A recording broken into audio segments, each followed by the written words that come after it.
Good morning and welcome to the Anti-Corruption Day seminar hosted by the Integrity Commission of Trinidad and Tobago.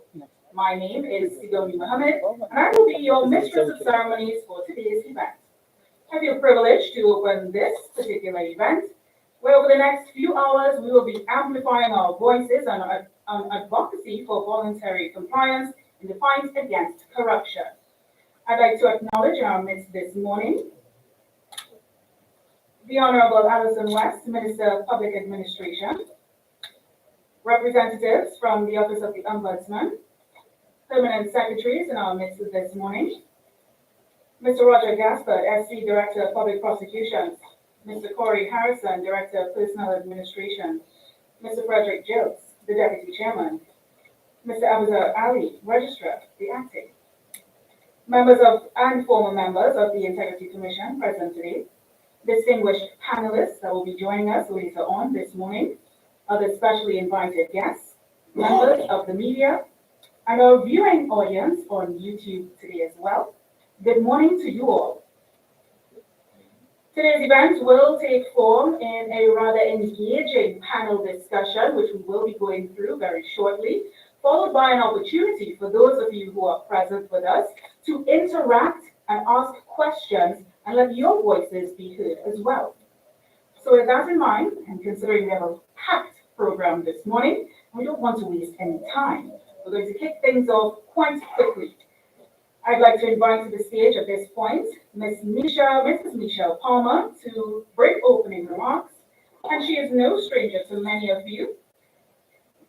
She is a recently retired C-suite executive with over 25 years of leadership experience at a leading Caribbean financial institution.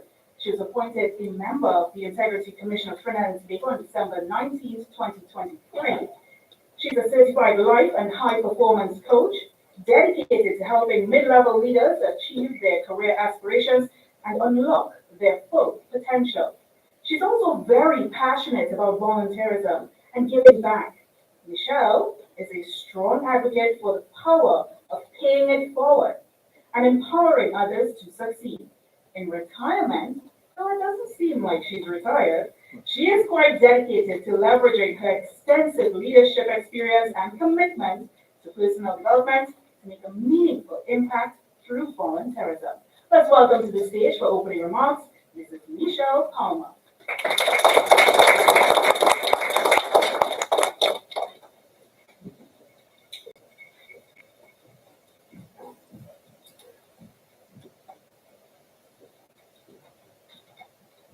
Thank you, Sidoni. And good morning to all. This is what the new retiree looks like. All protocols have been observed. However, I would like to specially recognize our Honorable Minister of Government here with us this morning. We do know, Honorable Minister West, that your time is very precious, your schedule is very packed, but to have you here, we appreciate that you've taken the time. I also want to recognize all our other specially invited guests and representatives from public bodies. I recognize as well the Integrity Commission's hardworking chairman, Hayden Gittins, my fellow commissioners and members of the Integrity Commission of Trinidad and Tobago's team, and of course, media personnel. Today we gather to mark International Anti-Corruption Day, a day designated by the United Nations to raise awareness and rally efforts to combat corruption worldwide.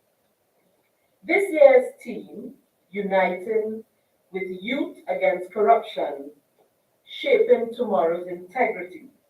It emphasizes the vital role young people play in fostering a future where the bedrock of society includes integrity, transparency, accountability as critical watchwords.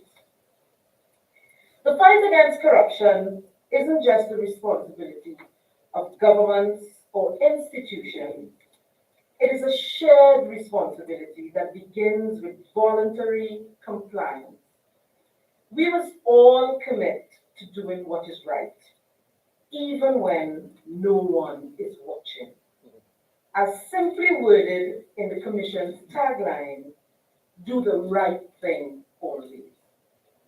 This principle forms the basis of the Integrities Commission's theme for today's seminar, advocacy for voluntary compliance in the fight against corruption.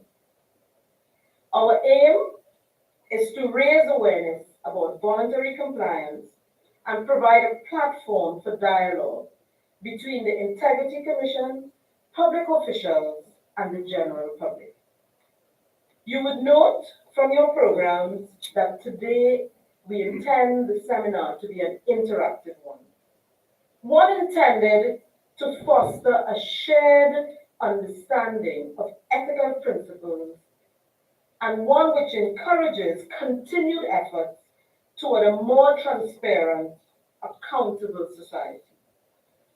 We are pleased to have esteemed guests with us today, including representatives of the judiciary, parliament, law enforcement, and leaders of various bodies, public bodies.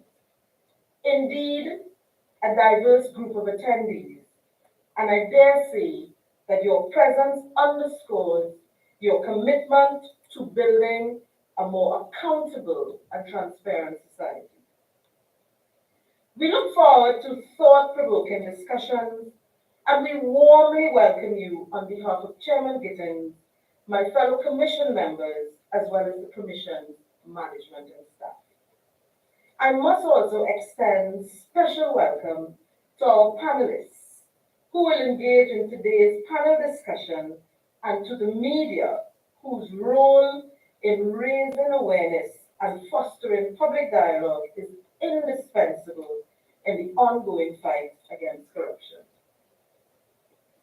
The Integrity Commission plays an important role in maintaining integrity and highest ethical standards of public life in Trinidad and Tobago, promoting accountability and transparency in governance. And today's seminar is part of the Commission's ongoing efforts to foster integrity and safeguard public trust. The program we have planned today is designed to engage all of us in this important conversation. We'll hear a keynote address from the Chairman of the Integrity Commission, Mr. Hayden Gittins, who will share the Commission's vision and work. Following that, a panel discussion will explore the Commission's evolving role in promoting integrity. I'm looking forward to that. I expect it to be deeply exciting, panelists. We also highlight the Compliance Outreach Initiative, which has helped improve compliance rates in the submission of asset and liability declarations by public officials. This initiative, no doubt, a demonstration of the Commission's commitment to fostering a culture of accountability in public life, and you will receive a presentation which will delve into the initiative's methodology, outcomes, and the positive impact on public bodies. We are pleased to share that several public bodies have exceeded a 90% compliance rate at this time, something new, in the submission of their individual declarations. And in recognition of this achievement, we will be presenting awards to 12 public bodies that have demonstrated exceptional commitment to compliance. This marks the first time such an achievement is being recognized, and I am proud to announce that this will be an annual feature in the Commission's activities. So, Chairman of public bodies, get your boards working. You're looking forward to receiving an award in the near future.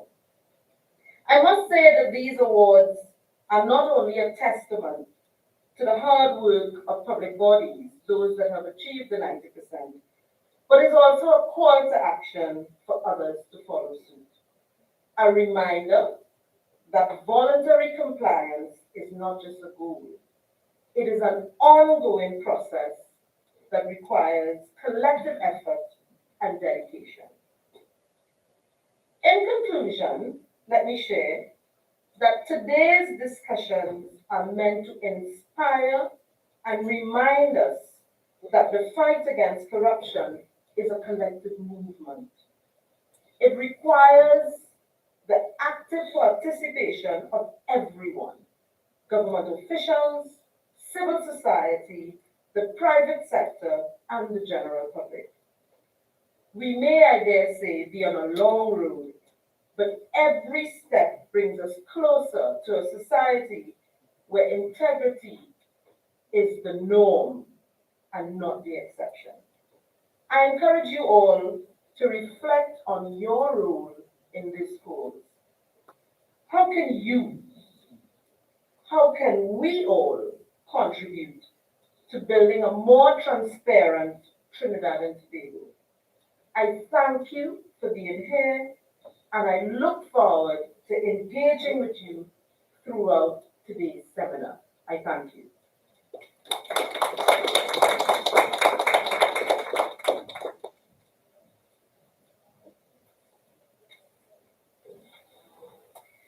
Thank you very much, Mrs. Michelle Palmer, for bringing us that opening remark there. I would also like to recognize now this morning the Honorable Penelope Beckles Robinson, the Minister of Planning and Development. Welcome. So moving on in our program, I've had the opportunity to work with this gentleman for a very short time, and I realized that the chairman of the Integrity Commission is a bit of a no-nonsense character. I don't know if you all know him personally, but professionally, that's the kind of individual that I've been able to speak with and understand. And it made me want to go a little bit more into what is the Integrity Commission about? What is he overseeing? And it spoke about, in my research, ensuring compliance with integrity, detecting and eradicating corrupt practices, as well as dishonest conduct, educating the public about such practices and conduct as well, because this is not just for officials, this is for everyone, even regular people, and also being able to uphold all of those standards as a commission itself. So this gentleman that we're going to call onto the stage for the next segment in our program has over 30 years of experience in the financial sector. He's represented various institutions at a senior level throughout the Caribbean. He was even appointed to the position of Chief Executive Officer of the Trinidad and Tobago Securities and Exchange Commission for a 3-year term. In 2024, January, Mr. Gittins was appointed to the position of Chairman of the Trinidad and Tobago Integrity Commission by Her Excellency, the President of the Republic of Trinidad and Tobago. And he holds a Master of Business Administration from the University of Manchester in the United Kingdom, as well as a Master of Science in Accounting and a Bachelor of Science with honors in Industrial Management, both from the University of the West Indies, St. Augustine. So it's my pleasure to announce and bring to the stage the no-nonsense character I'm here as the Chairman of the Integrity Commission of Trinidad and Tobago, Mr. Hayden Gittins. Please welcome.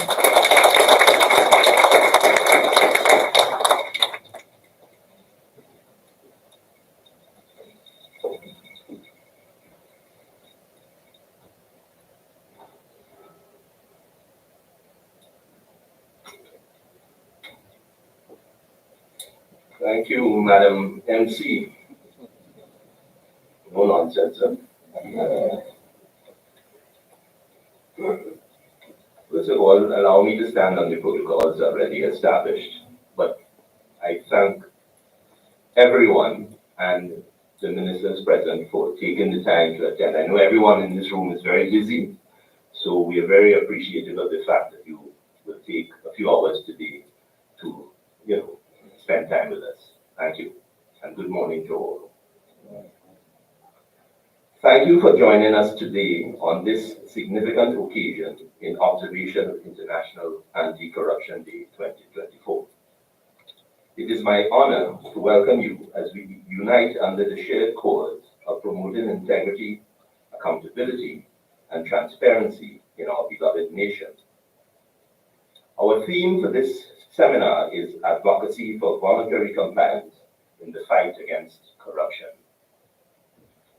Corruption is a global issue, but for us here in Trinidad and Tobago, it is a challenge with deep-rooted consequences. It affects every facet of our society, from the efficiency of public services to the strength of our democratic institutions. Corruption drains resources meant for the people, undermines trust in leadership, and stifles the potential for national development. It is not just an issue of governance, it impacts the very quality of life for every citizen. Today, we must confront the fact that corruption is a barrier to achieving the dreams we hold for our country. Whether it manifests as bribery, nepotism, procurement fraud, or the abuse of public office, corruption saps our economic potential and disrupts social cohesion. Every dollar lost to corruption is a dollar that could have been invested in education, healthcare, infrastructure, or job creation. The Integrity Commission is a constitutional body created by Sections 158 and 139 of the Constitution of the Republic of Trinidad and Tobago, and established by Section 4 of the Integrity in Public Life, or IPLA, as we call it. The Integrity Commission of Trinidad and Tobago was established to be a guardian of good governance, a beacon of accountability, and a defender of the public trust. Our mission is to prevent, detect, and investigate corruption, holding those in public life to the highest standards of ethical conduct. Over the past few years, we have continued our efforts towards achievement of our mandate, optimizing public disclosure, pursuing investigations, and strengthening partnerships with similarly mandated local and international bodies, and enhancing public awareness about the dangers of corruption. But the work of the Commission goes beyond enforcement. We are also committed to fostering a culture of integrity, one where public officials accept that transparency and accountability are foundational to public service. Our role is to ensure that the laws governing integrity in public life are upheld, but more than that, we aim to inspire a national culture that rejects corruption in all its forms. Integrity is not just a theoretical ideal, it is a practical necessity for our nation's development. Corruption has cost this country dearly. It has eroded trust in public institutions, created inefficiencies in critical sectors, and hampered efforts to diversify our economy. But the future does not have to be bleak. I am optimistic because I believe in the resilience and determination of our people. Integrity is about ensuring that public resources are managed responsibly, that leaders make decisions with the best interests of people in mind, and that citizens can trust the systems that govern them. With integrity as our foundation, we can overcome these challenges and pave the way for a brighter future. However, the fight against corruption is not just the responsibility of the Integrity Commission. It is a collective effort. Every citizen has a role to play. It is up to each of us to demand transparency, hold our leaders accountable, and reject corrupt practices in our daily lives. Public officials must lead by example, showing the highest standards of ethical conduct, and the private sector must embrace fair and transparent business practices.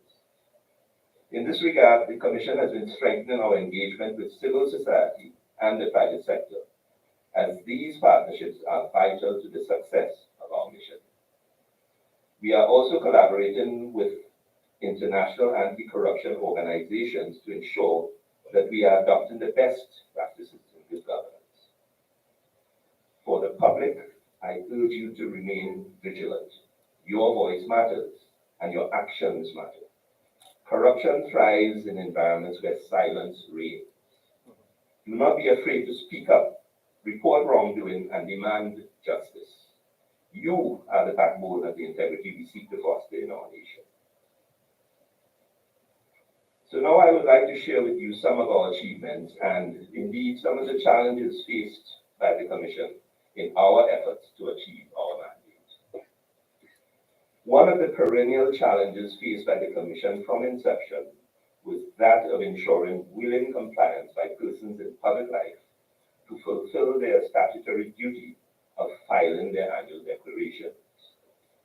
We deliberated long and hard over alternative approaches to making the exercise more user-friendly, particularly for the financially less sophisticated and less organized public official. After reaching agreement on our strategy, we embarked upon our compliance drive with the aim of attaining compliance benchmarks never before achieved by the Commission. Utilizing entirely homegrown internal staff resources and equipment, we created a very detailed tutorial video which has been distributed extensively to the universe of declarants and which has proven to be very effective in guiding persons in public life on how to complete their annual declarations. This tutorial video is available on the Integrity Commission's website at www.integritycommission.org.td. Concurrently, our compliance unit has conducted numerous Know Your Forms workshops for a range of public agencies, including regional corporations, statutory authorities, and state-owned entities. Additionally, in recognition of the critical responsibilities held by public sector leadership in driving ethical practices, transparency, and strong governance, we have systematically reached out to heads of public bodies and agencies, providing them with relevant information, engaging them on the compliance performance of their boards, and offering to provide assistance as required. In this regard, we have specifically targeted those boards whose levels of compliance were low. We are encouraged by the level of compliance achieved so far this year, and are happy to advise that to date, we have been able to achieve a compliance level of over 74%, which represents the highest number of senior declarations ever received by the Commission. In this regard, I would like to acknowledge the efforts of the staff within the compliance unit and indeed all the staff of the Commission, which led to this tremendous achievement. I also commend Thank you. I also commend the leadership and board membership of the many public entities who worked diligently with the Commission to get us to where we are today. Regrettably, despite the significantly improved compliance, we were still required to publish a longer list of delinquent declarants than should have been the case. And we will continue to seek the assistance of the High Court to ensure compliance from declarants who still refuse to cooperate after their names are published. Coming out of this year's exercise, however, we will be in a position to zero in and focus on the public entities that were plagued by low compliance, whilst ensuring that general compliance levels continue to improve. Within the investigations unit, there are currently 51 matters under active investigation, and we have been able to close 16 cases for the year thus far. Under powers contained in sections 5G and H of the IPLA, we engaged several public entities with the aim of ensuring that their policies and procedures were strengthened so as to reduce the possibility of occurrence of corrupt practices. Over the year to date, staff of the Commission were exposed to specialist training geared at improving investigative competencies, financial analysis, and forensic accounting. Staff also participated in conferences hosted by anti-corruption focused international organizations, building valuable relationships and gaining useful information on international best practices and developments. Staff members also benefited from non-technical administrative training. In addition to conducting the day-to-day business of the Commission, as a team, we are focused on the following priorities: building a strong team by resolving existing staffing issues and implementing initiatives to build morale and strengthen competencies through task and training. strengthening the legislative framework through sensible amendments to the Act, and simplifying declarant interface and improving operating efficiency through digitalization. Admittedly, we have made limited progress on each front. Issue one, which is the issue that keeps me awake at night, is the most worrying. Since 2017, the majority of staff at the Commission, currently as much as 71%, have been employed on short-term, that is, 3-month contract arrangements. This has led to pervasive instability and uncertainty within the organization. Many skilled professionals are hesitant to join or remain with the Commission due to the lack of job security and long-term career prospects. Further, short-term employment is not the most appropriate form of engagement given the highly sensitive and confidential nature of the work we perform. Whilst we are sensitive to current national fiscal challenges, I feel certain that everyone present today will agree that this is an unacceptable situation and one which the Commission has been attempting to rectify since August 2022. Our very comprehensive proposal aimed at regularizing the situation within the Commission is currently before the Cabinet, and we remain hopeful of a response and resolution before long. The Board of Commissioners spent some time and effort earlier this year reviewing the IDLA and identifying anomalies and areas within the legislation that could be strengthened so as to allow the Commission to more effectively execute its mandate. Focus was placed on confirming the delegatory powers of the Board, the role and functions of the Registrar, and a lot of emphasis was placed on strengthening the investigative powers of the Commission, increasing protections afforded to whistleblowers and witnesses, introducing penalties for breaches of the Code of Conduct, and facilitating the sharing of information with sister agencies. Regrettably, the Cabinet note submitted at the Commission, which contained our recommendations for legislative amendments, was withdrawn by Cabinet after submission. We will, however, continue our efforts to strengthen our effectiveness and impact via legislative reform. We are grateful to the Ministry of Finance for having approved a sizable capital allocation in the 2025 budget that will allow us to commence our all-important digitalization project.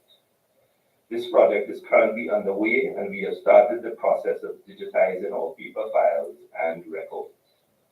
We are also in the process of issuing an RFP for phase 1 of our digitalization exercise, which will involve the scoping of our current processes, state of readiness, solution identification, costing, and execution timetable.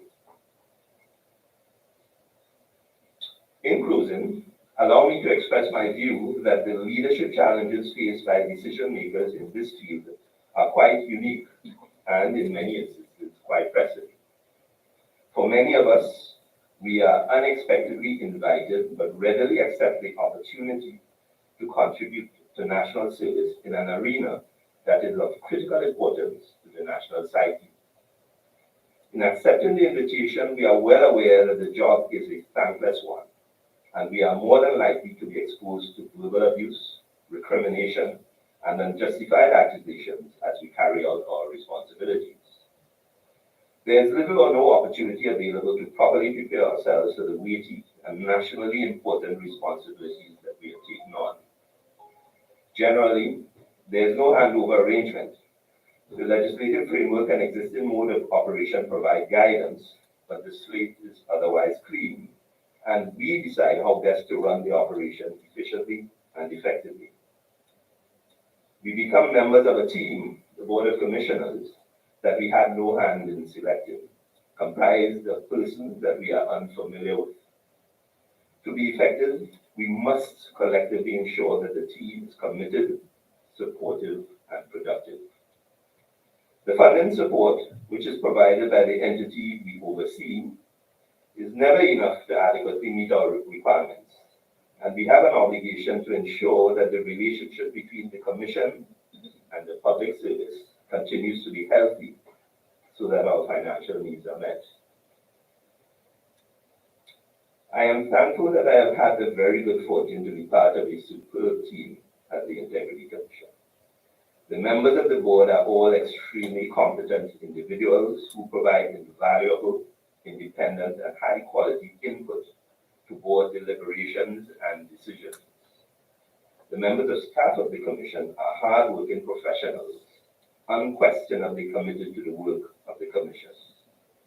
I am proud to be a member of this team. I thank you.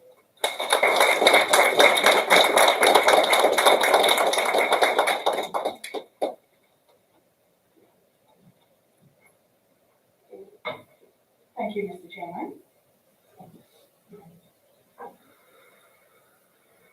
for bringing us those remarks.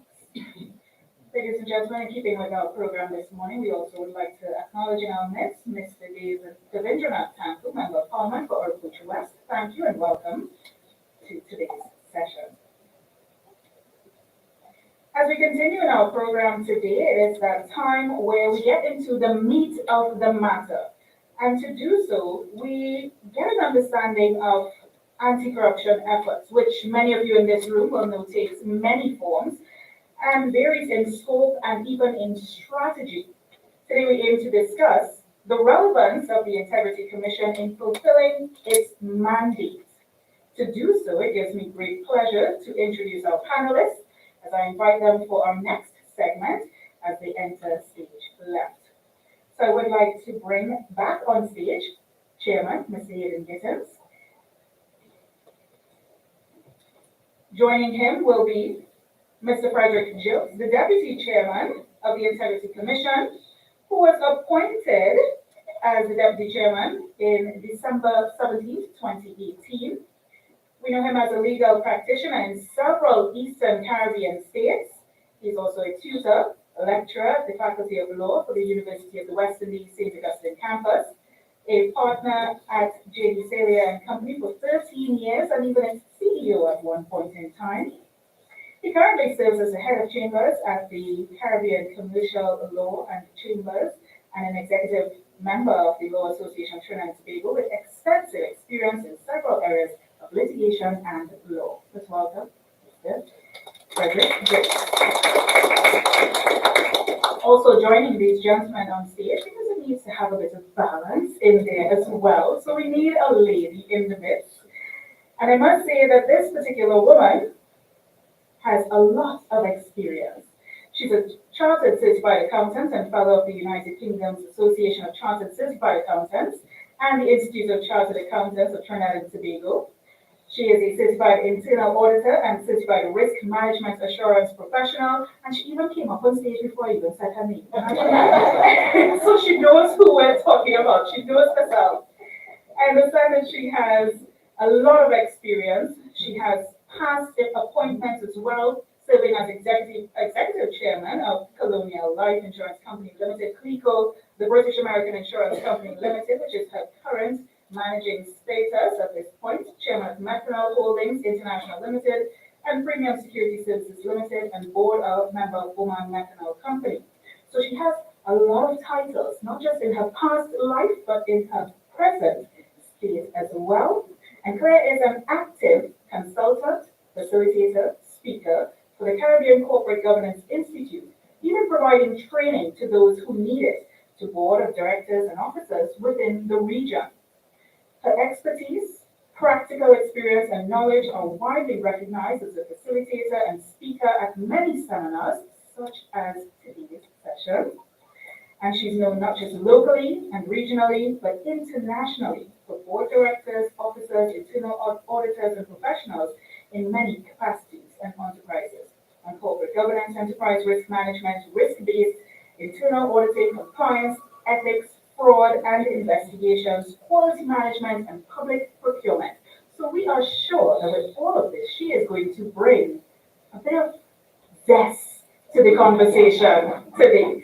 Welcoming on stage, Mrs. Claire Gomez Miller. And we have another seat reserved as well for a gentleman whose book I must say I enjoyed quite interestingly, because we like it so, for those of you who have read the book. And this gentleman holds a PhD in economics. He is not just a PhD holder, but he has an LLB and LEC as well. He's a former central bank deputy governor, and he's a hard worker within regional companies in areas of IT, insurance, and even in the media. So it's someone I look up to at times. I have to say at times, if I'm being transparent. Sometimes I question what he writes. But he's also a certified mediator and a fellow of the Institute of Banking and Finance in Trinidad and Tobago. He is known for addressing public policy issues, and that's where the at times comes in. And we know him from his work within Vision 2020, the core group, the Task Force on the Future of BWIE, the State Enterprise Review Committee, the Economic Development Advisory Board, and the National Tripartite Advisory Council, and he is now a member of the National Advisory Committee on Constitutional Reform as of 2024.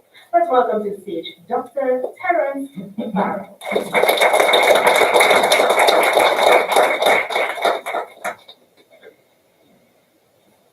Now, thankfully, I do not have the job of moderating this particular panel, and for that, I'll be passing on the reins to none other than Mrs. Michelle Palmer, our member from the Integrity Commission, and she will be handling this morning's session. I want to say debate or confrontation or consultation because we get to talk and chat, really get it all out there. So, Mrs. Palmer, I welcome you to the stage.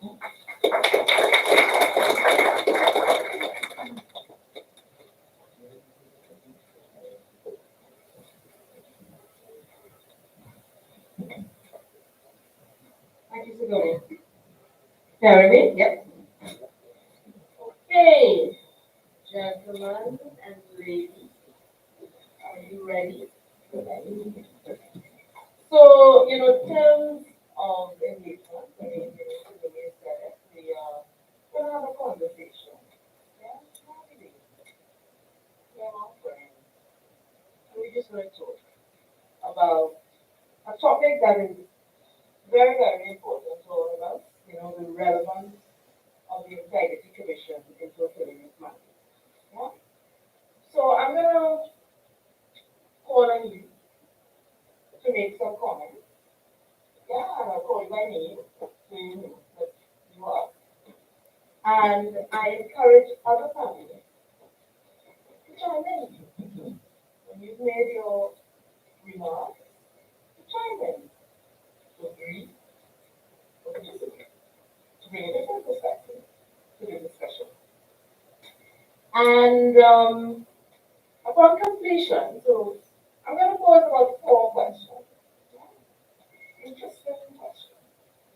And when we finish with those discussions, we are going to ask you to stay on stage because we're going to open the floor. We open the floor for our attendees to ask questions that they may have. Maybe questions arising from what was said this morning, or burning questions that you may have for the Integrity Commission, that you've been holding to ask us. So, panelists, welcome. Thank you very much for agreeing to participate, and let's dive right in. So, Chairman Gideon, you indicated in your address a few moments ago that transparency is fundamental. Those words sort of resonate. You know it, right?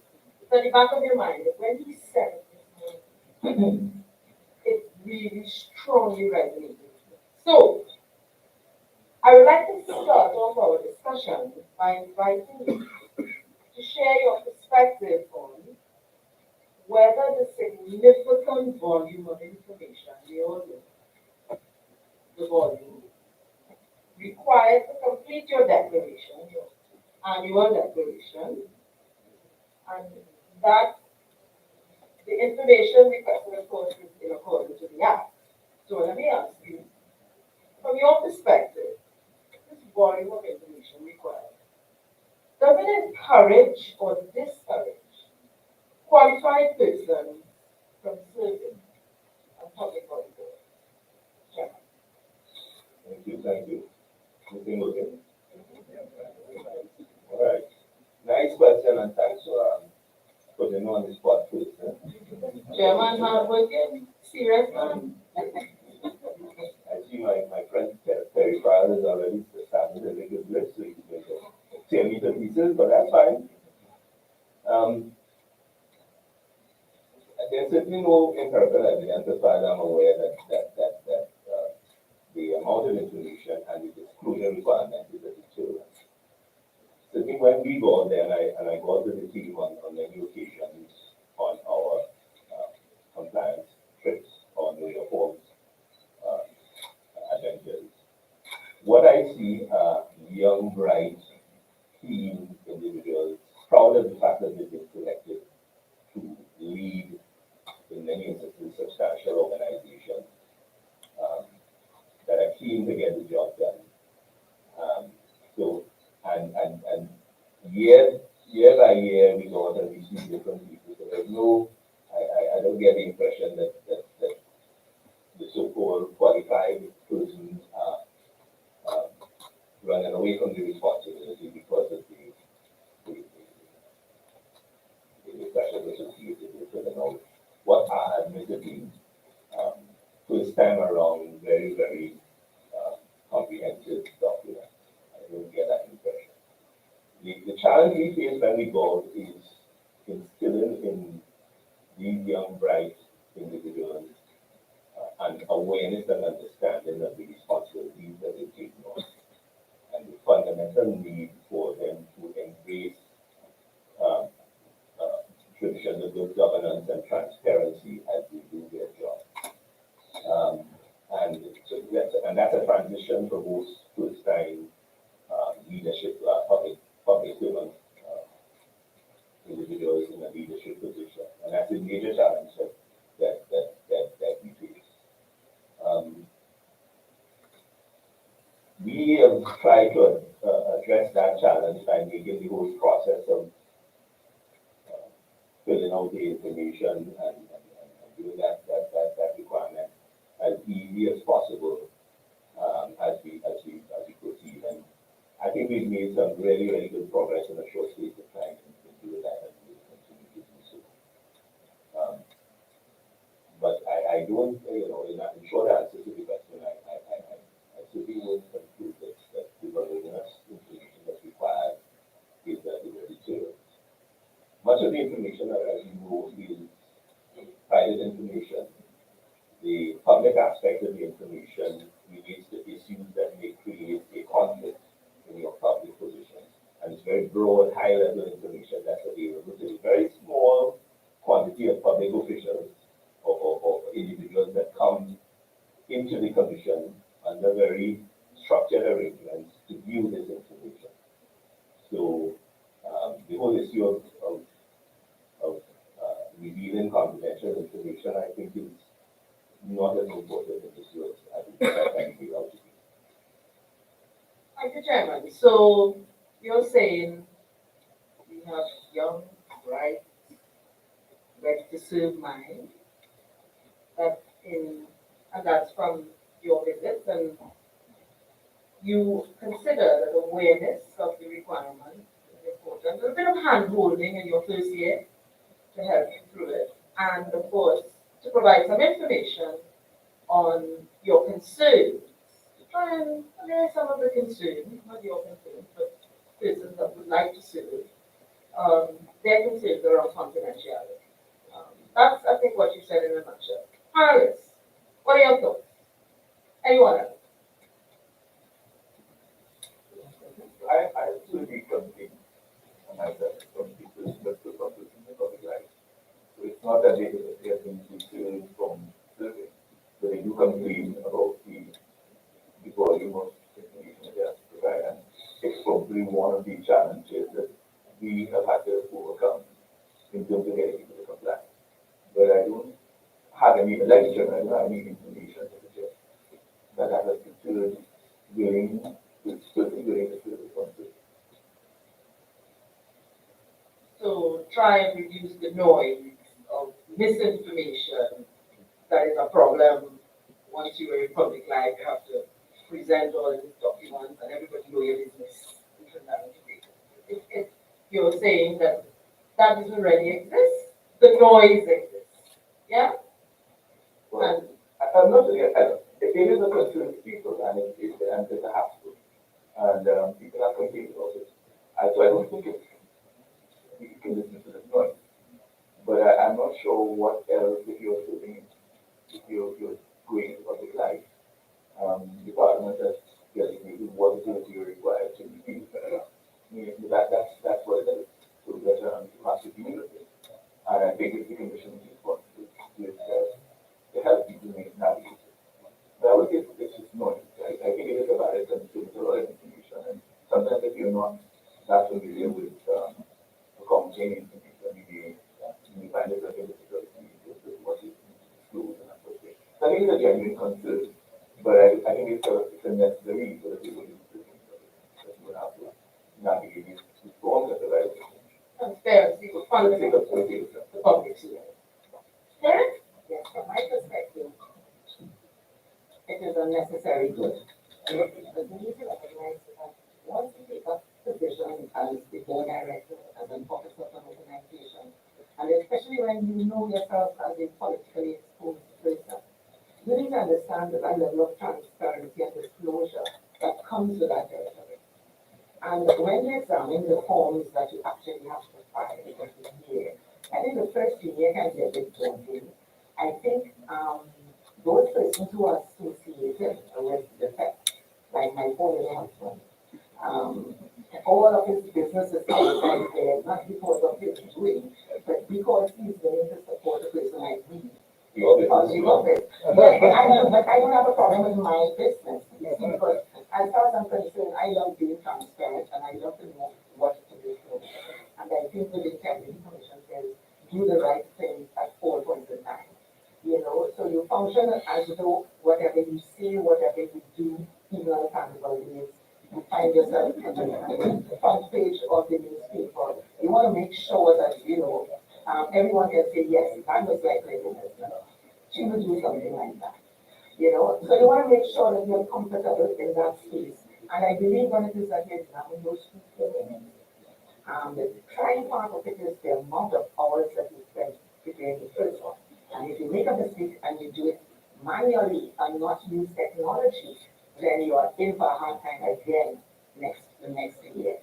So I think one thing I appreciate why those questions are there, because you can actually see a trend of if it is I am associated with all these organizations, how can my association with one organization cause conflict of interest in another organization?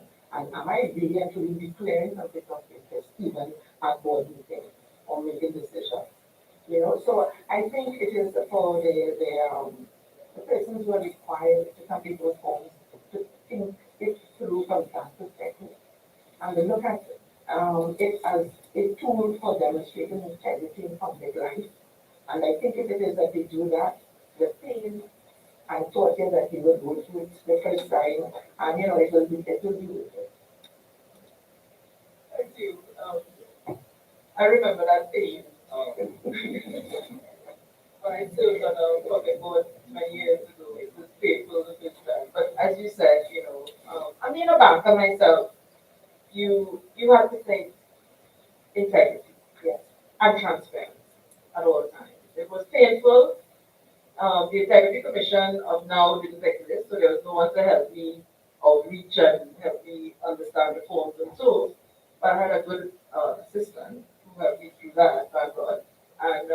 And yeah, the second year was fine. And in fact, it actually reminded me of some items that I had forgotten about. When I completed the form, it actually put my life in order as well. So yeah.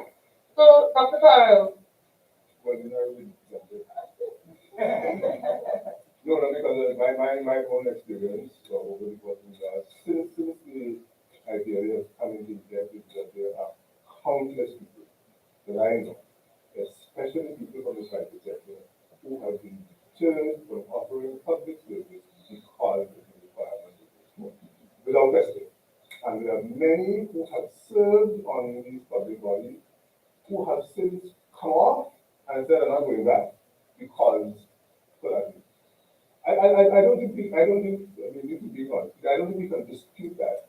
The forms from the very outset were onerous, if not punitive. And in my view, the information, the Commission has never told us what use the information is put to. So I'm filling out all this information and what use is it put to? So if we look at the question of the outcomes, okay, so you're filling out all of this information from these declarants, and by the way, there are two important points we need to understand. One is that there are a set of people from a set of organizations, including judges and magistrates, who don't fill out the form. The judges exempted themselves from doing that. There are people who are in other public organizations who are not required to fill out the forms, although ostensibly they ought to be filling out the forms. So there's that. The second thing is that once you sign on to public service in that way, you become a PEP. And you're a banker, I've been a banker in a minute, people who are with sales and banks. People who are PEPs come under particular scrutiny by their bankers. They're local bankers as well as international bankers. And it is not a joke scrutiny. So you automatically put yourself in a position, and that of your family, and that of your dependents, in that kind of position. So it is not to be trivialized. And I come back to the question, what is it used for? Has it been used, so the Integrity Commission has not been operating now for, under the new IPLA of the Act of 2000, which I've always maintained is a practice administration, has been operating for almost 25 years. And give me one instance where information collected from the clerk has been used to any purpose. Identify corruption anywhere, to prosecute anybody anywhere. And the answer is, I am quite sure, zero. So what's the point of it? So let me come to the Constitutional Reform Commission. We said, listen, we know, and we wrote it into our report, for those of you who don't understand it, the Constitutional report is on our website, but it's not really, but all kinds of interesting things inside of there, including the Integrity Commission. And we said, yeah, you want to let people file, let them file once. If I join the public service, I join a board, and I go to the pain, you follow that, right? I go to the pain once, but then I don't have to file every year. Why do I have to file every year? For what reason? You only would want to file every year if something material has changed. If nothing has changed, in my circumstances, then I'm not filing. It's the same realization that we've now had with this beneficial ownership thing. The understand everyone has no fix, causing people to file returns of beneficial ownership and so on. No, you don't just file that unless something has changed. Same thing should apply here. So if you want to make people file, I file once. And then, as we recommended in the Constitutional Reform Commission, we said, if your circumstances have changed, in other words, there's a 20% change in your circumstances, and that would be an increase, not a decrease, because people get poorer. Some of us do. That's when you're going to be tired. You get poorer, right? But if you get rich somehow, like 20% or more, then you go back and you file and you form. But to impose this on people every year for no ostensible reason, to my mind, doesn't make any sense. So I think, Dr. Faragi, That's why you put me there, right? but I think you've been peeping over. Exactly. I think you were peeping over, and I won't say it because the next question which I was really going to pose to you was, based on your initial comment, I'm hearing you say reform is required. I mean, until reform happens, we have to operate within the legislation that we have, right? So that's one. But two, you've clearly defined, like in your opinion and that of the reform committee, that the reform. Tell us a little bit more about that. Tell us a little bit more about the Integrity in Public Life Act, whether you think, when you said it clearly, it doesn't sufficiently support the commission to carry out its mandate. Share with us today your thoughts on the reform and what it may look like. Right. So, before the IPA was passed in 2000, it was passed in Parliament unanimously. Everybody agreed with it. Not a single man objected. Even though we know that there were people who had concerns. The current Prime Minister, Trinidad and Tobago, said in that debate, integrity cannot be legislated. Is there any hands up? All of them, right? The independent senators all said, why are you putting us inside of this thing for? We have nothing to do with the public purse, we don't spend any money. Why are you putting us inside of there? They complained. The legislation was passed, the regulations were passed. So what we have set up, and this is by the way, the Dairy Commission, the IPL is not the only thing that we do this way, that the parliamentarians are here. Our parliaments have consistently put in place weak legislation. Consistently. The FIU, weak legislation. IPLA, weak legislation. All these things, we put the weakest possible form of legislation. Because the process in Parliament gets you, with all these compromises that have been made, you water down the thing, you keep throwing water into the value and the thing becomes quite useless. And the same thing has happened with the IPLA. And the IPLA, the Integrity Commission, unfortunately, you go back to the history of the thing, all of the commission, well, almost all of them. The only commission that did not collapse was the Repair Commission, and the Living Commission has not yet collapsed. Only one year, but one year. So we're giving them another time. Every other single commission collapsed for one reason or another. Even my friend Ken was commission collapsed. And the point I make is that the reason for that, it is that the legislation is bad. Ken's commission made significant recommendations to the cabinet to reform the legislation. Your commission, you just said it, you sent it to the cabinet. They don't touch it, they take it and they throw it out. Why? Because to go back to Parliament and to tell Parliament this thing is not working, it needs to change, because difficult to them. We are stuck, we are trapped with poor, bad legislation that's not working. I think that's the reality we are faced with.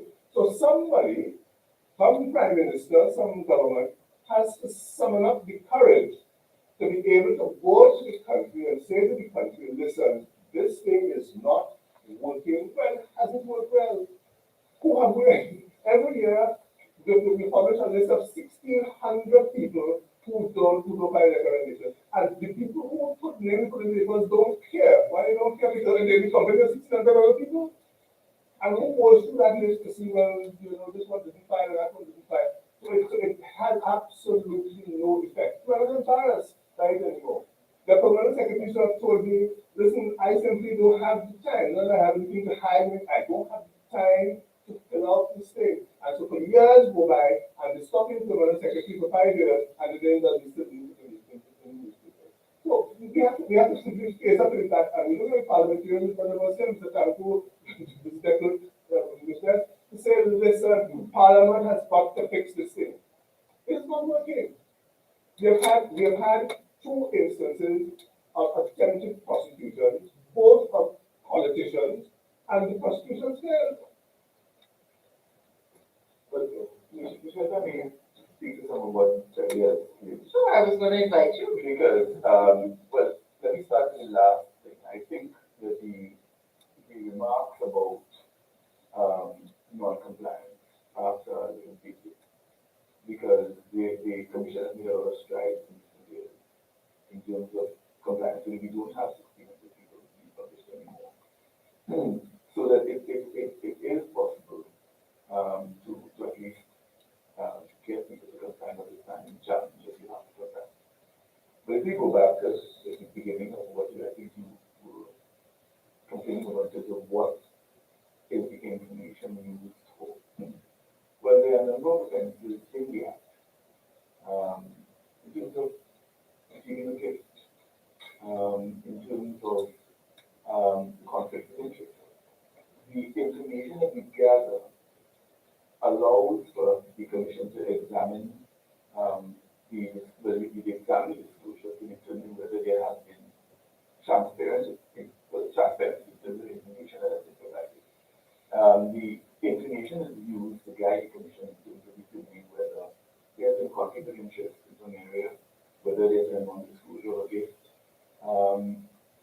number of things. The fact that there have not been successful prosecution is not an indication by itself of the legislation being used. The fact is, you need to gather the information. There's a lot of work that goes on behind the scenes in terms of writing the article, indicating to them that this is a concern and sort of thing. And the fact is, the commission is in the business of publishing the rules that this process can be reached or that one can be reached. In many cases where there are breaches of code of conduct, it's not a criminal offense. We are required to be putting the DPT has said, well, it's not going to occur. It's not a criminal offense. So that's a legislative issue that we have no control. But the fact is that there's a lot of work that the commission does on a daily basis in terms of investigating for not disclosing information. And the non-disclosure very often, the complaint of non-disclosure very often based on the fact that you were supposed, you have disclosed to us that these are the arrangements that you have, these are the involvements that you have in different areas of commercial life, that sort of thing. And we are able to say to you, well, look, in light of this, there is a problem here. And none of this necessarily would be discussed in public domain for public consumption. It is simply work that the commission is doing. So that I don't know that simple fact that there have not been successful conviction is an indication of the uselessness of the information. The fact is, we have to strive towards transparency. It may be that there is a case for saying that the information that we are required to disclose it is a case for that. But the fact is that for the most part now, people are making disclosure, they are trying to assist them to do it. So the fact that it's onerous is something that we can overcome by simply having structures in place where people, the instructional video that we sent out recently, that I think has contributed a great deal in terms of encouraging people to comply and enforce the obligation. So that is taking place. But the fact is that we have to have people who are in public life to disclose information. There's the need for transparency. So I don't think we can say that, well, transparency is nonsense. It's too onerous to be able to use it. The question is, well, how do we strike the right balance? There's probably a need for conversation around that. But I don't feel that we should be teaching people how to use that word anymore. But I think that there is a very strong argument to say that this is, I call it unnecessary. If you are in public life, you have to make certain disclosures. On the basis of those disclosures, the commission is able to work in terms of determining whether people are in breach of the code of conduct and that sort of thing. And this is good that is very often not going to be available for anybody. Okay. So thank you, Fred. So Fred, you've indicated, and I have to be real careful when I say what Fred indicated, because he's a lawyer. He will say to me he didn't indicate that. But, in a nutshell, what I understood from what you shared was, listen, transparency is important, declarations are important. If you want to serve in public life, the commission is doing all that it can to ensure that we get to that stage of transparency within the current legislation. We have to operate within the current legislation. Dr. Farrell, on the other hand, I didn't hear him say that transparency is not important at all. I didn't hear him say that. He said it's important, but he said the legislation which guides the way in which the transparency happens needs to be looked at and needs to be reformed. Claire, Yes. what are your thoughts? All right. I do agree that oftentimes the first legislation that is proclaimed on a particular matter tends to not meet all of the needs that need to be met. But at the same time, we do have a foundation. And I think the mere fact that it has been there for some time and it has caused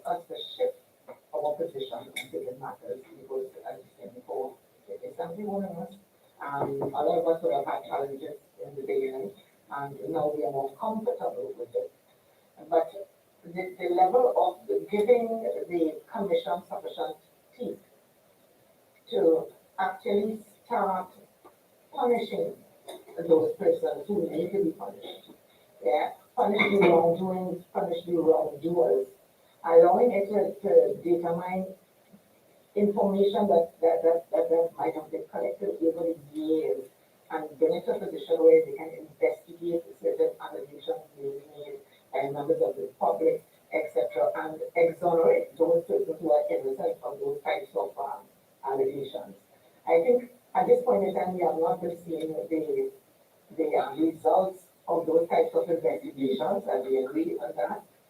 If the legislation is deficient in that area, we do need to fix it. I do think that sometimes when legislation is not sufficient, the regulations tend to be able to assist with you. And it's possible also that we can start looking at what regulations we need to establish whilst it is that we do the,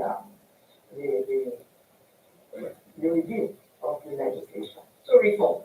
We can do the reform, but in the meantime, we can go back in again and see where it is that we can use regulations to make it much easier and also to give the commission more teeth. So, Chairman, I know that you mentioned in your remarks, and I mean, having worked with you for the last near year, the commission themselves made recommendations for changes to the legislation. Yeah, so I think, is it fair enough to say that the commission, whilst operating within the current legislation, the commission does think that reform of the legislation may be required. It needs to be modernized and updated and so on. That goes without saying. I mean, first of all, let me just confirm that in terms of the publishing of names, we were down, Dr. Fry, we were down to about 400. The newspaper called us to complain that they normally make a lot more money off of these commission. So we took a lot of, we felt very good about that. So we sort of, Deputy Chair just mentioned the issue with the code of conduct as a major area. A lot of the complaints that come in,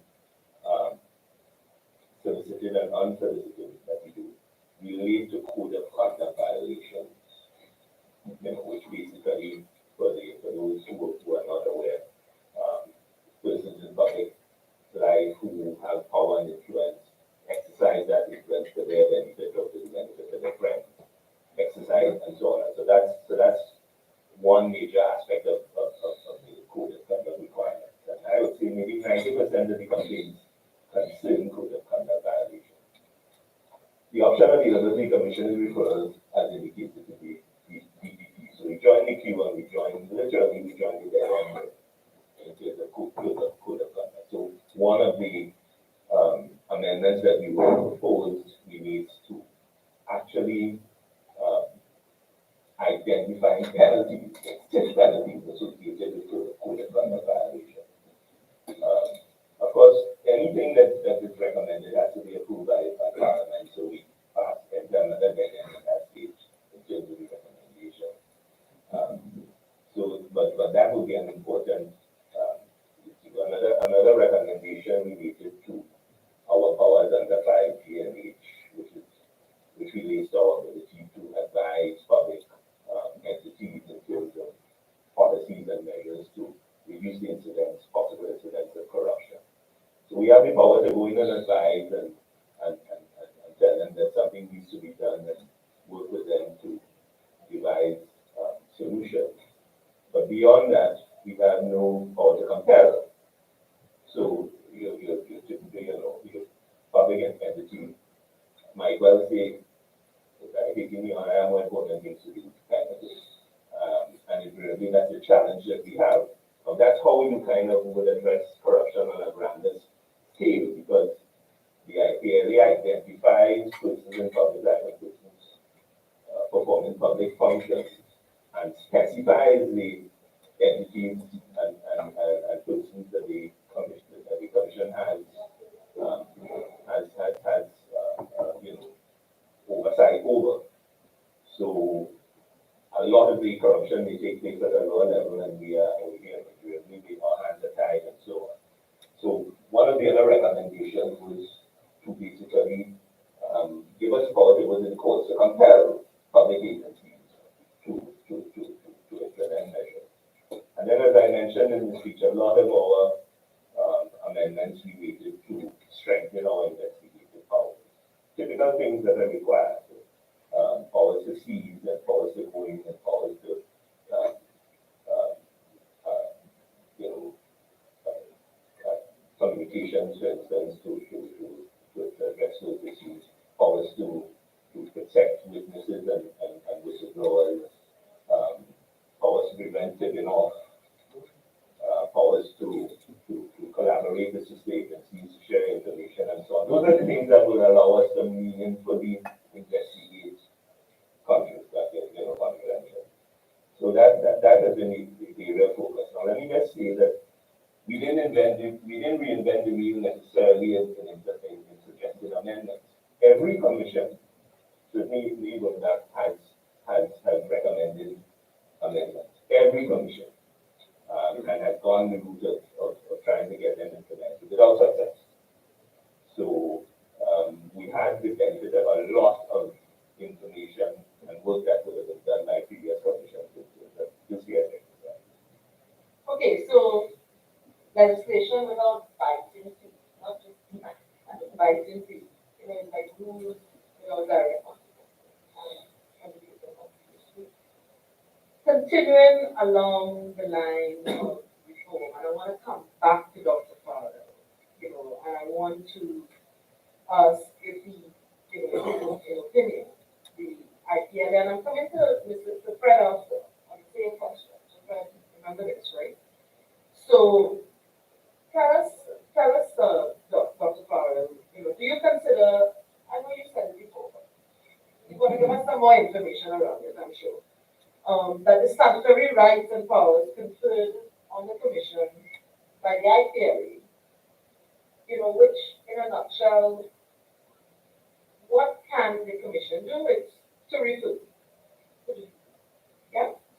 But do you think that those powers, those very limited powers, act as effective deterrent to deter persons in public life from committing code of conduct breaches, engaging in dishonest and what forever? Okay. Let me hear your views on that. And Fred, right up. No, one of the things is that I mean, back to the constitutional court, because it's very commission, we made a submission to the constitution, the vice president of the court. We accepted and endorsed all of the recommendations that the commission made. And they include, as Hayden was just saying, to significantly enhance its powers of investigation, to secure the power to summon witnesses, which is the Barbados Integrity Commission legislation, that you have the power to call people in and to summon witnesses, to expand the list of persons in public life, to include chief legal officers. So you're talking about the Solicitor General and all those people. The Commissioner of Police, the Chief Immigration Officer, the Transport Commissioner, the Director General and Deputy Director General of the Revenue Authority, and they didn't have the procurement Director General of Procurement. That happens to be the very guy that is one guy. So we included it among the. But we went further, and we said that having a list of people who fall under your purview is not enough. That corruption, we know, takes place at all levels of the public service. It is not just the people at the top. It is the ordinary customs officer, the police officer, the licensing officer that is taking place there. So that if you are a public officer, you are carrying out a public function, whatever the level you are, and somebody identifies that you are doing something corrupt, that complaint should go to the Commission, who should be empowered to investigate it. So it doesn't have to be the controller of customs. It could be the customs officer one who is down there. And it is important that all public officers need to know that they can be subject to investigation by the Integrity Commission. And we have to have, and I think as a country, the courage to be able to seize on that and to implement it. And quite frankly, let the chips fall where they may in respect of that. Which is to say that we have to do all the commission themselves who are prepared to take on that responsibility and to do that. So that's But I think I disagree with Terry's observations about the limits to the jurisdiction, because as you know, Michelle, we encountered that many times, where we are having a complaint referred to us that involves somebody who is loaded as a voter. So we don't have the jurisdiction. But I think in terms of broadening the jurisdiction, I think before we do that, we have to address the problem of resources, because we are currently struggling to deal with the workload that we now have, which is in the limited jurisdiction. So we are struggling with that. So we have to resolve that first before we can talk about expanding the jurisdiction. And the resources issue is going to also help us in terms of timely investigation. Because to my mind, that is the deterrent. When something comes to you, we need to be able to embark in start work extremely hard. But it is to kind of keep up with the volume of work. And therefore sometimes things take a while. It's much better than it used to be. People have got a lot turned around in recent times. But the fact is that, the deterrent comes from something comes to the commission, and before the public forgets about it, there's something that's happening. A resolution one way or the other. You don't have to find that somebody is taking the breach. It's equally important to find to tell the public that we have looked at it and we have found that there's no breach. So I think it is the need for us to be able to act in a timely way. We need to sort that out first. And when we have that thing working, then we can talk about adding more jurisdiction. Thank you very much, Greg. Okay, any further thoughts on that? But my perspective is, at the end of the day, I don't think that we should be waiting for the legislation. At this point, we need to deal with the fact that we are still very low on that global corruption index. And I think whoever does that citizens of the table, they need to be mindful of that perception of corruption. And whatever it is that we need to do, although we might not have a strong enough legal framework, we need to get it done. Now, when you look at the capacity, the human resource, and the strength of the commission, that needs to be fixed. And that, I don't think that the legislation needs to be removed to fix that. I don't think so at all. I think that we need to concentrate on building out a very strong investigative team within the commission.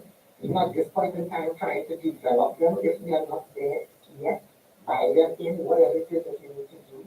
But that is really, to me, the core purpose of the Integrity Commission. Where it is that there's allegation of wrongdoing, there must be an organization that has sufficient information, they have the right to that information, to do proper investigation, and do it swiftly, not wait on the DPP. You cannot wait on the DPP to start doing that level of investigation and then to, as I said before, exonerate the innocent. You need to determine who the guilty ones. But even if it is that you're going to the DPP, you need to have sufficient evidence that is strong enough, that is sufficient to take to the court of law, and so prosecute their matter. Yes, and I think too, building a strong commission with people who no fear, no favor, no spite. Yes, who have demonstrated a level of integrity in public life is very important.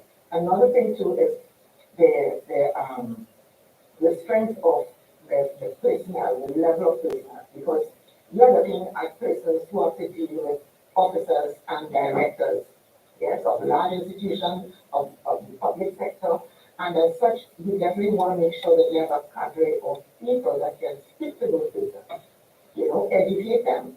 I think the mere fact that the website, the commission's website, has expanded to include a lot of guidance in the completion of the form. There's online completion of the form. You can actually see and they are going in the right direction, which means to say you are now looking at using technology to get that information out. But you also need to make sure that you have sufficient technology to investigate and investigate quickly. So I think that, yes, we need to reform, but at this point in time, we cannot wait for reform. We need to do whatever we need to do to turn that corruption index in the right direction. We are going in the right direction, but we are just limping along. We need to see that happening. So, you know, I'm sorry, Bishop.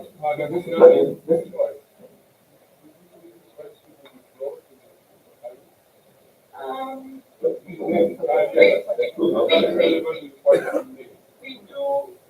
do want to hold questions to the end so that we do.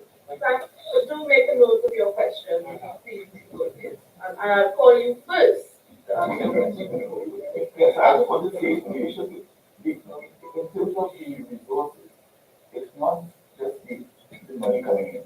There is also to be able to put the staff on purposes so that this is not simply going to be people on 3 month contract. No, we have a lot of, when I joined Commission 6 years ago, we had a large turnover of the, a lot large turnover of the legal tourism. Because people would come, but people would see. Now, we have persons who have come in, younger persons. And I suppose we have stage yet where they don't yet feel that this is a waste of time. They don't yet feel that they should be dealing about the country and they shouldn't waste the time. But the fact is, they could have, at some point, children and mortgage to pay. So that the arrangements that we have, those arrangements are not encouraging in terms of the professional staff. And then as the commission also, because those young people have come and sacrificed and stayed for a few years, yes, they're young, not just terrible, but never get to what the youth of the group. But they've been here now for a while, and they're developing some experience and understanding of the art, which helps us to make less mistakes in terms of how we construe what we are governed by. And it's important to do. And I think that's one of the issues. So I want to wrap up on this particular topic and move on to another one. But before we do, I do want Fred to come back to you and ask you to speak on referral to the DP. Claire did mention, do what we can without reform, and she did mention ensuring that by the time we refer to the DPP, that it is in a state that he can take quick action. And I want to ask you to comment on that. No. You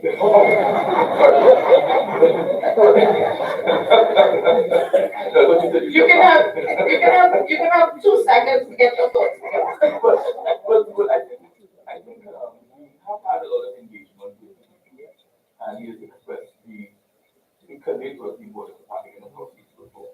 I think over the last several years, we have certainly the investigation staff have come to understand the way in which the reports need to be set out, addressing, of course, you have to have a focus on what the matters that you're investigating and where they, of course, when you go into you return everything that you find that is wrong, the breach of the act and that sort of thing.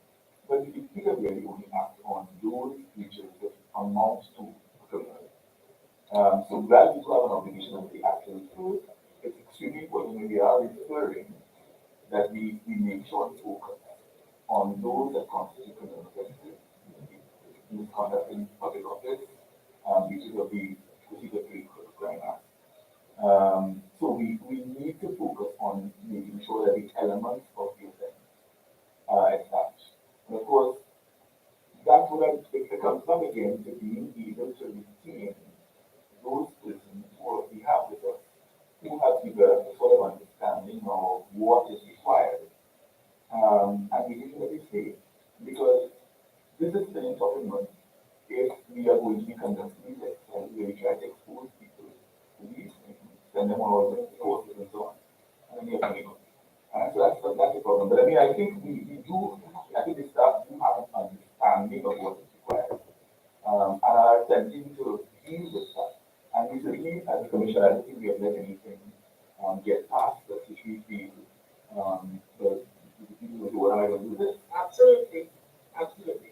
Thank you very much, Fred. So, in a nutshell, what I've heard so far for these questions is that reform of legislation is required, and fixing of the tenure of the employees, the resources within the commission that is also required. And those two items are in the hands of our lawmakers, parliamentarians, and in the hands of our cabinet, from what I have heard. But in the meantime, the commission will continue to act within the current legislation. We do have lawmakers here. We do have members of cabinet here in this room. We ask you to listen carefully to the feedback that is being given from the people of Trinidad and Tobago. And moving on to the final question that I would like to ask. And I want to pose this one to Fred. A little away from reform and resources and so on. But it's still in the realm of resources, but a different type of resource, yeah? You know, playing your professional role, I'm sure that you have realized, and you mentioned it earlier, that the value technology can bring to business operation is tremendous. Yeah? So I would like to ask you to give us your thoughts on the role of technology in improving the efficiency and effectiveness in the operation of the organization. I think it is very strategic. It is strategic in a lot of organizations, I think most all these days, but even more so at the commission. The volume of information that comes every year, tracking all of that information, is very onerous when it is that the staff has to manually do that. So for instance, I had the opportunity of viewing my files, and my files, I think they got two of them, and they were like this high, you know. I'm telling you because I think I've been filing for how long have you? You know, and I'm like, yes, I don't know if I was reviewed or audited, but nonetheless, there I was in front of your staff, and there was this file of document, and I must say congratulations to the commission too, because you now have online filing that can be done. I think that will help a lot. When we're talking about that investigating and the power to investigate allegations of wrongdoing or breach of the code, breach of their legislation, you definitely need to be able to quickly go through all of that information and have been filed. And because that is what you would need for your investigation. Yes? And if it is that you have to manually do that, that is going to be a very lengthy process, which is totally unacceptable. And the mere fact too that the use of technology can be used to connect with other organizations. Once it is the legislation allows you to do so, like for instance, financial institutions. And you have that FIU legislation that speaks to know your customer, know your client, know your employee, know everybody that interacts with the organization. And a lot of suspicious transactions are reported. Yes. And I think that there must be a linkage between FIU and the commission. And again, the use of technology can help with that. Looking at the trends of filing, so for instance, if it is that all of a sudden you're seeing this more than 20%, well, where did that money come from? Or if it is that you heard that Claire Miss Miller is now very wealthy and she bought a house for $5 million somewhere. Yeah, she had moved from the east, so she has gone to the west, and she now has a $10 million property. I mean, you say that would be deal. And by right, the commission must be able to go through Claire Gomez's information and say, no, she never did file that. So within an hour of that being published, my $10 million property, the rest being published. There must be some level of investigation where it is the commission can call me in and say, Claire, I'm seeing this allegation being made here. what are the facts around it? So that again, supporting the right doers, not the wrong doers. The law is not for the law abiding citizens. The law is for the criminals. Yes? But at least give me an opportunity to determine whether it is yes, I did forget to find my $10 million property, or and this is the source, or really and truly no, that is a false allegation, and then so proceed to clear my reputation. So I think that technology is very, very important for the commission. And again, the budget must support that along with that permanent tenure of staff and those positions being positions of trust. Because the level of confidentiality in those documents, I think that notwithstanding cybersecurity threats that we are all exposed to these days, technology comes with its own risk. But notwithstanding that, I think investment in technology within the commission, investment in the human resource, those types of investments are very important for the commission to carry out its mandate. And Dr. Farid and then Chairman on that same topic of technology. But the thing that occurs to me, just like that, is the potential for the use of AI actually in doing that. If you have 1,600, I don't even know how many people are there. It varies. This year, probably around between 14 or 15. Right. Reporting on over a period of time and over, I don't know how many bigger items people have on the phone. I haven't had to fill out the phone this year because they have no file on me. Yes. I understand. Because I always decline. But my husband, many bigger items that you have, that kind of thing, it looks to me, sounds to me, is something that you can employ AI to identify patterns of behavior. There's another one quick point about the suspicious activity report, and the other banker you would know, but I think that is one of the pieces of data which the press reports all the time and is totally misunderstood. The commercial banks have software which they use to identify what are called suspicious transactions. And they report all of those identified suspicious transactions to the FIU.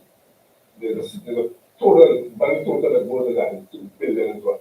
And the press, a lot of people seem to take that to mean that there are $2 billion of money laundering and so on going on in this place, which is really not true. What the suspicious activity report I intend to do is for the FIU now to take those reports, look at them, and try to identify what is really money laundering and what is really not. And in most instances, 99.9% of them, there is money laundering involved in those things. So that's something I think that the public needs to appreciate. And I would imagine that the suspicious activity is based on trends. So Yes, as exactly. it is, she was accustomed having $1 million plus into her account, Right. and overnight 10 appeared. Exactly. The bank Exactly. said, where did this come from? Did I say that? Did I say it? Right here. Yeah, so definitely. So not only what I would call basic technology, I'm hearing from you, Dr. Farah. Let us move into the world, the now world of AI. It basically is a trend. That's what it is. AI will find all the information that it needs to find from wherever it needs to find, trend it, and then say, no, this is normal altogether. Yeah? Chairman. Yeah, so just to kind of give a feel for where we hope to get to, probably beyond my field, is to picture a situation where a declarant is 90% of declarants submit their declarations electronically. So they go to the secure website, then they go in, they see their previous declaration. So for them, the exercise is only to update, right? If no information needs changing, you move on. And you update, their mandatory fields, so you ensure that the submission is pretty clean by the time it gets to the commission. There's an avenue for electronic statements from the banks, from the unit trust and so on to be updated. So by the time you get in there, you would have submitted everything, and the back and forth that typically takes place is reduced substantially. So that's at the interface. At the back end, the examination of declarations is really examining differences, unexplained differences. That's the exercise. It's a tedious exercise manually, and that's why we take so long to come back with confirmations and so on. We need to fix that because we need, especially in a situation where more and more people are submitting their declarations on time or quickly, we're going to be under real pressure to certify declarations. So the exercise on that end is that you're getting a clean declaration and the system produces unexplained differences. So you're just dealing with that, and that hopefully speeds up the whole process because you're kind of more focused. You're using, instead of the manual process or the Excel file that we use, we have a more robust system. The AI would be an important aspect, not only in terms of that sort of manual comparison exercise, but it will also help in terms of the investigations also, right? Because a lot of the investigations, a lot of the work is on writing up reports and writing up opinions and so on, and even at the board, we receive 10, 15 page opinions, and a lot of that information is replicable. So you really should focus on your recommendation and your conclusion so that we can get to the decision. So we picture a scenario where there is electronic uh, uh, support for the interface and for the work in the background so that we can get to this state because this is about, at the end of the day, this is a risk weighting exercise. You want most of the declarations that come in, I would say 80%, 85% should be confirmed immediately. Because we have to assume that most of the people out there who are in public service, they come out to cheat money and so on. We have to, that's not an unreasonable assumption. So you want to get to the stage where you can deal with the contraveners quickly, right, and appropriately. And you use the technology to get you to the high risk declarants as quickly as possible. So we hope that we can get to there using technology. And of course, along with the improvement in technology, we're going to be looking hard at the processes that we undertake within the commission, because without a doubt, we can introduce tremendous efficiencies there. We're going to have to live with a 40 staff. So our challenge, our managerial challenge, is to ensure that we do our job competently and efficiently with the staff complement that we have. And that's it. Chairman, you see, the system you're describing is already in place in the company search. So government has already spent that money. So it's just a matter of running out of the company inside the commission. So put the same thing in place. Right, thank you for that. I'm sure Laurie is very happy with that. So thank you very much. And Chairman, you did mention in your remarks that in our 2024-25 allocation, some funding was put towards, was approved towards that. Yeah. So I mean, at least we're moving forward in that regard. So, ladies and gentlemen, I mean, I did promise you an exciting conversation. I hope it was exciting. It was exciting to me. I mean, I think the panelists, they were able to share with us their honest thoughts. Dr. Farrell did promise to give us some dissenting views, but I think his dissenting views as it started actually pushed the conversation into a direction with words that maybe person didn't want to see. But they did eventually that reform is necessary. Fixing the tenure of the resources of the commission absolutely necessary, and that increased use of technology will bring us benefit and ensure the relevance um, to support the Events Commission fulfilling of its mandate. Before we close off and open the floor for questions, panelists, any final words? I'm not forcing you to. Just if there was something that you wanted to say that didn't come up, please. Now is the time. We wait for the question. Excellent, excellent. Thank you. Let's show them out. Let's give them a round of applause. Really good. Thank you very much, Carol. All right, so we are now moving to the question and answer session. And I'm going to invite the audience. I'm going to ask the panelists to stay on because some of the questions may relate to you. We also have our resources from the commission, our senior people here. Some of the questions I've been calling you to respond to some of the questions depending on what comes up.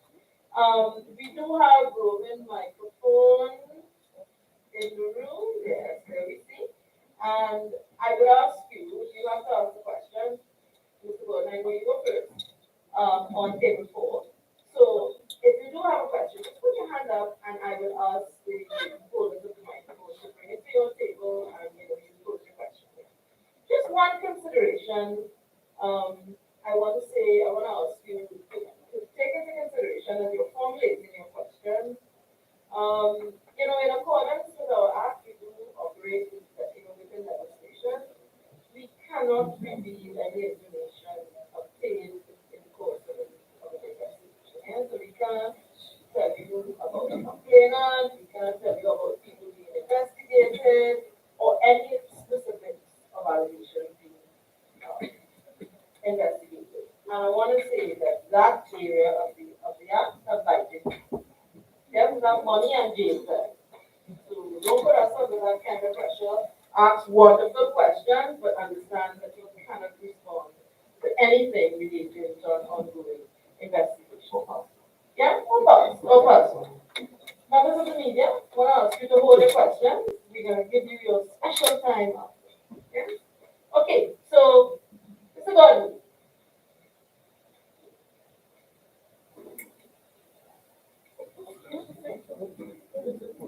So you can sit, Mr. Gordon, it's okay.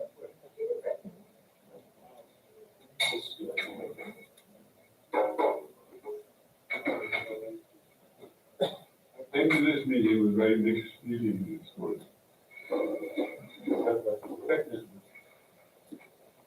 What happened?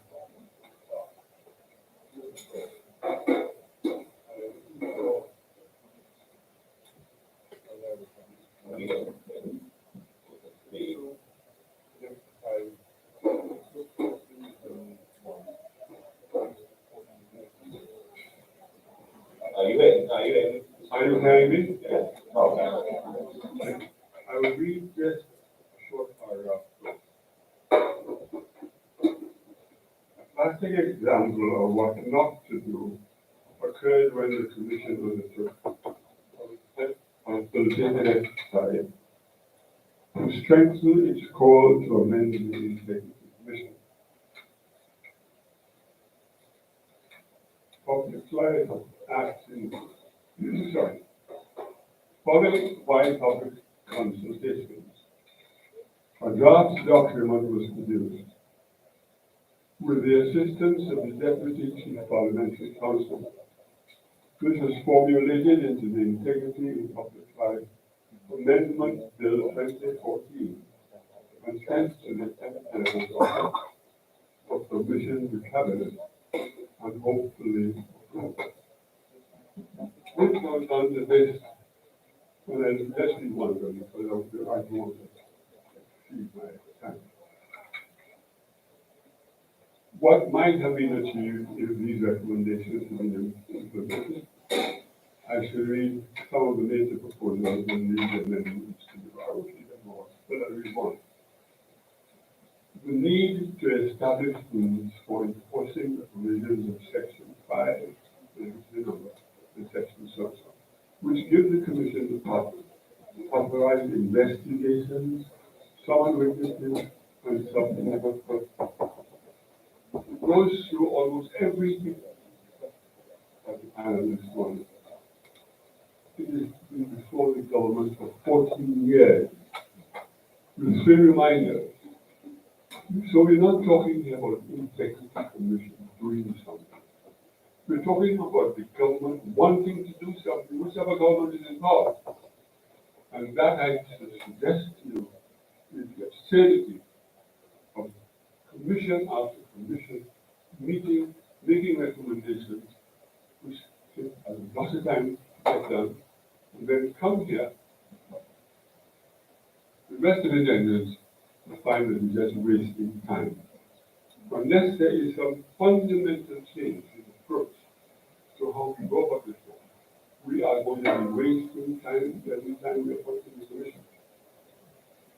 And I say this with respect. I'm grateful for the invitation to be here to accept these things. But I think I would not be deserving of an invitation if I can tell you what I've been saying. Let me also say, which brings us to the point that I really would like to make here. That the chairman is standing me that with it. Chairman? I needed to move away, so I can come to the mic. The point I'm really making is that it is not enough to sit down and say the same thing over and over and over again. We find ourselves in no balance.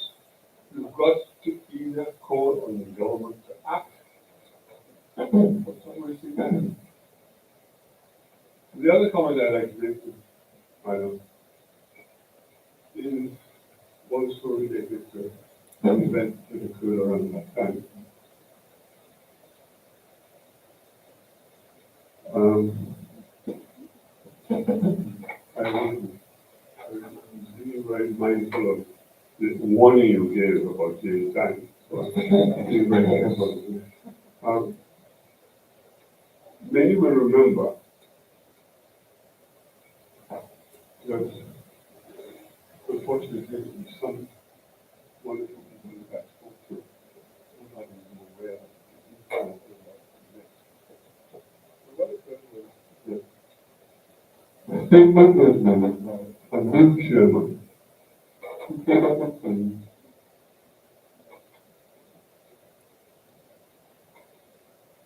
A statement was made by a new chairman who came up with the commission.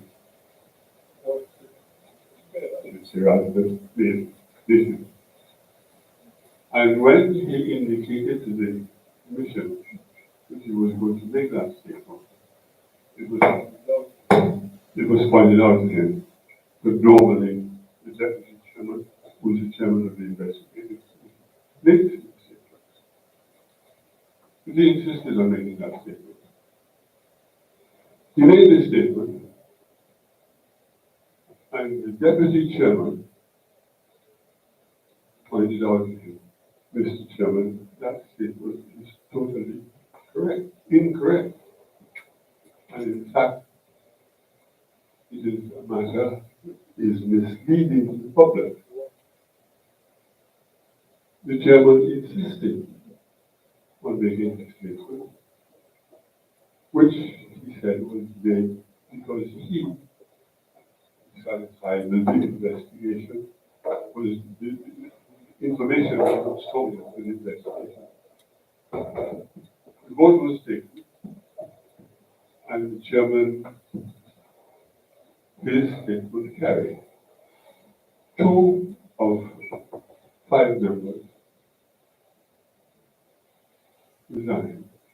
One was the deputy chairman,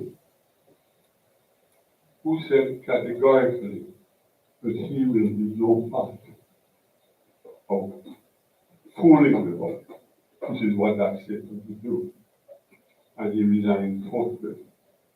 That man was Justice Venter, former, well, he was just a very well-known personality in the country. The other member of the commission who resigned did so for personal reasons. That matter saw Justice Venter, former High Court judge, who accused the commission of doing doing the wrong thing and misleading the public, resign and walk out. Not if no serious attempt has ever been made to make a public announcement or explanation for that act, in spite of calls being made. So I say this to you, not just to slow month, that's a long time ago, that's what it is. But you are coming in with sacrificing your own time. You're coming into a situation with high hopes. I hope, because we believe there is a place for mission. But we have got to get it right. And you cannot have a situation where people can have a man like Ventura standing up and refusing the commission with which he's a part, vice chairman and chairman of the investigation committee, telling you that you're misleading the public and nobody does anything for a serious investigation. Now, how are you going to justify wasting your own time to put up our recommendations? It's a desperate no to the board because the government has won. Now, I leave that question to you because I can't answer it. It is my view that a serious commission, as I think you are, needs to get that question answered or have it investigated. It's a great mistake. And deep, deep, deep sorrow. Because I would really like to see the commission get itself continue to get itself together with what sounds like a start, but understanding it's talking about something that's very fresh for us. And I say thank you for the opportunity.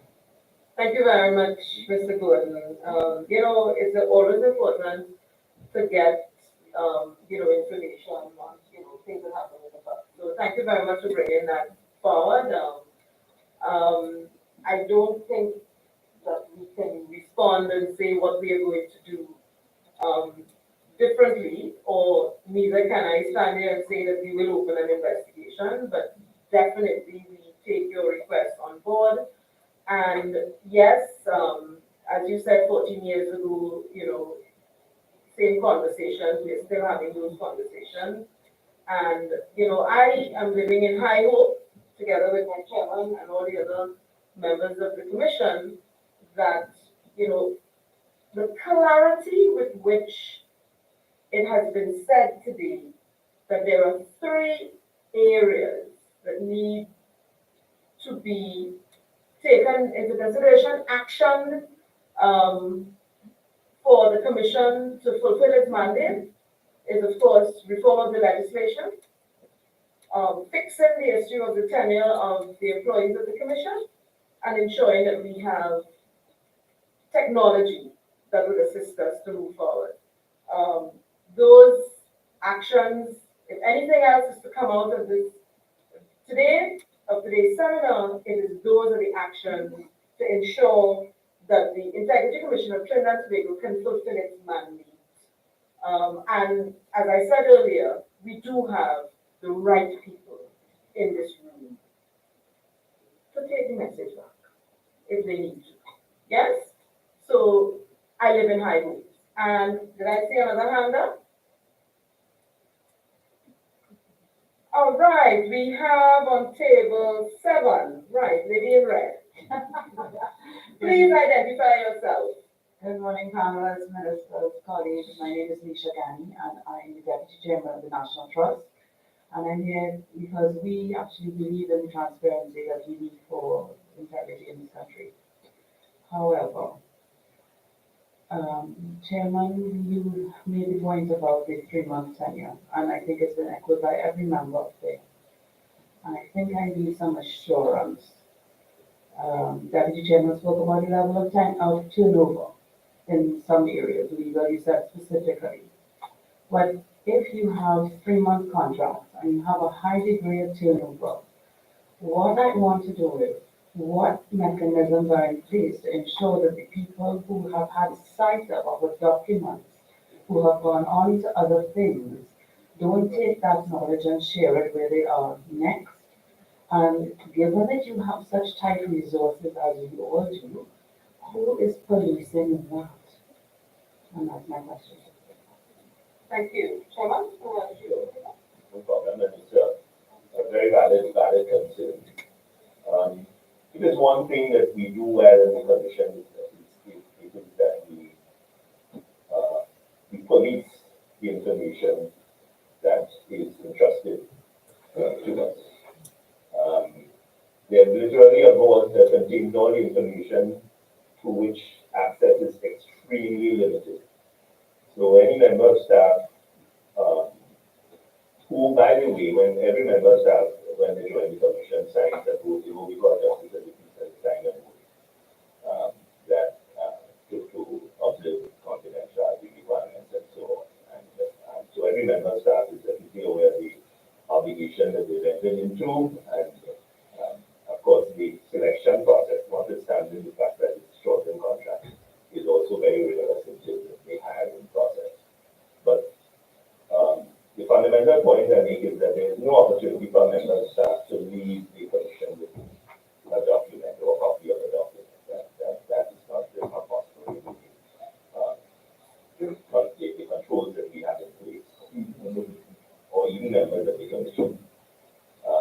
That is one thing that the commission does very, very well. As I mentioned in the speech, for example, there's a statement of registrable interest, the summary of which is available to the public, and even that process is a rigorously policed process. Someone goes in, they want to see information that is public, they do so under supervision, they're not allowed to take pictures, they may take notes, they're not allowed to make copies and so on. So the whole process of ensuring confidentiality and privacy is one that the commission takes extremely seriously, and we have instituted policies and procedures that are high and flat. As we move into the technology and digitalization, there will be tremendous focus on ensuring a robust system that it will be very difficult to hack into and so on. That will be a key requirement. So I don't know if what I've said gives you comfort, but you can rest assured that the information that is provided to the commission is safe. thank you, Chair. Questions? Okay. Oh, well, look at Trump. Mr. Hill.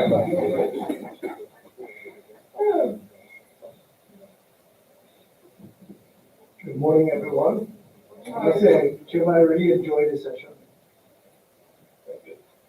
There are a couple of questions I want to ask. I don't want to step back and allow other questions to come forward. But the one overriding thing that went through my mind is that, do you really think the form filling helps you catch the bandits? I mean, if I was a bandit, only if I was a bandit, I would doctor my form, because the doctrine of form is no big thing in the context of what you're going to give. So whether it's AI or not, I think that somewhere in your strategic planning or your session or your soul searching, besides using best practice throughout the world, and I really study what the commissions do with the methodology, you really got to think it through how impactful it is. Getting people to sign a code of conduct wherever I worked, it's a psychological thing, and that's all. And I had to deal with cases where they signed off, and in fact, I called them, so to speak. So I think you have to think through that. I mean, in today's world, does it really make sense? Is your methodology or your philosophy kind of dinosaur? And is there another mechanism to kind of pick that up? And I can come back to other things because there are several other points to make, but I will refer, and if there's no available time, I'll come back and ask. So, let me just ask one. The Form B, as I referred to it, right, the register of interest, I think you referred to it. As a declarant, I would like to know who have requested mine. right? I think must be some constitutional right that allow me to find out, and you could offer it to them in the strictest of privacy and et cetera, et cetera. But I really would like to know, McDonald, who has requested my phone? I think I have somewhere, I'm not find a lawyer. I'm sure there's a constitutional right. Maybe Freddie could take on that matter. Would it be a conflict? So we get somebody else. And, you know, so if you could give me a response on that, that'd be nice, and we could talk some of them. Thank you very much, Mr. Chair. So I'm gonna ask Fred to take the second question. And then Chairman, I'm gonna ask you, you mentioned in your remarks, about collaboration with other anti-corruption bodies globally, and it might be interesting for you to share that to respond to that question. What are some of the methodologies that you know, uncovered in our collaboration? So I think the second question was. The second question was related to the form. Right, so as regards the schools, if you understand the desire to have that information. But as a commission, we are governed by a statute, and we have to be very careful to actively go forward with it. So we are not going to be inclined to be doing anything that the actors in clearly state we can do.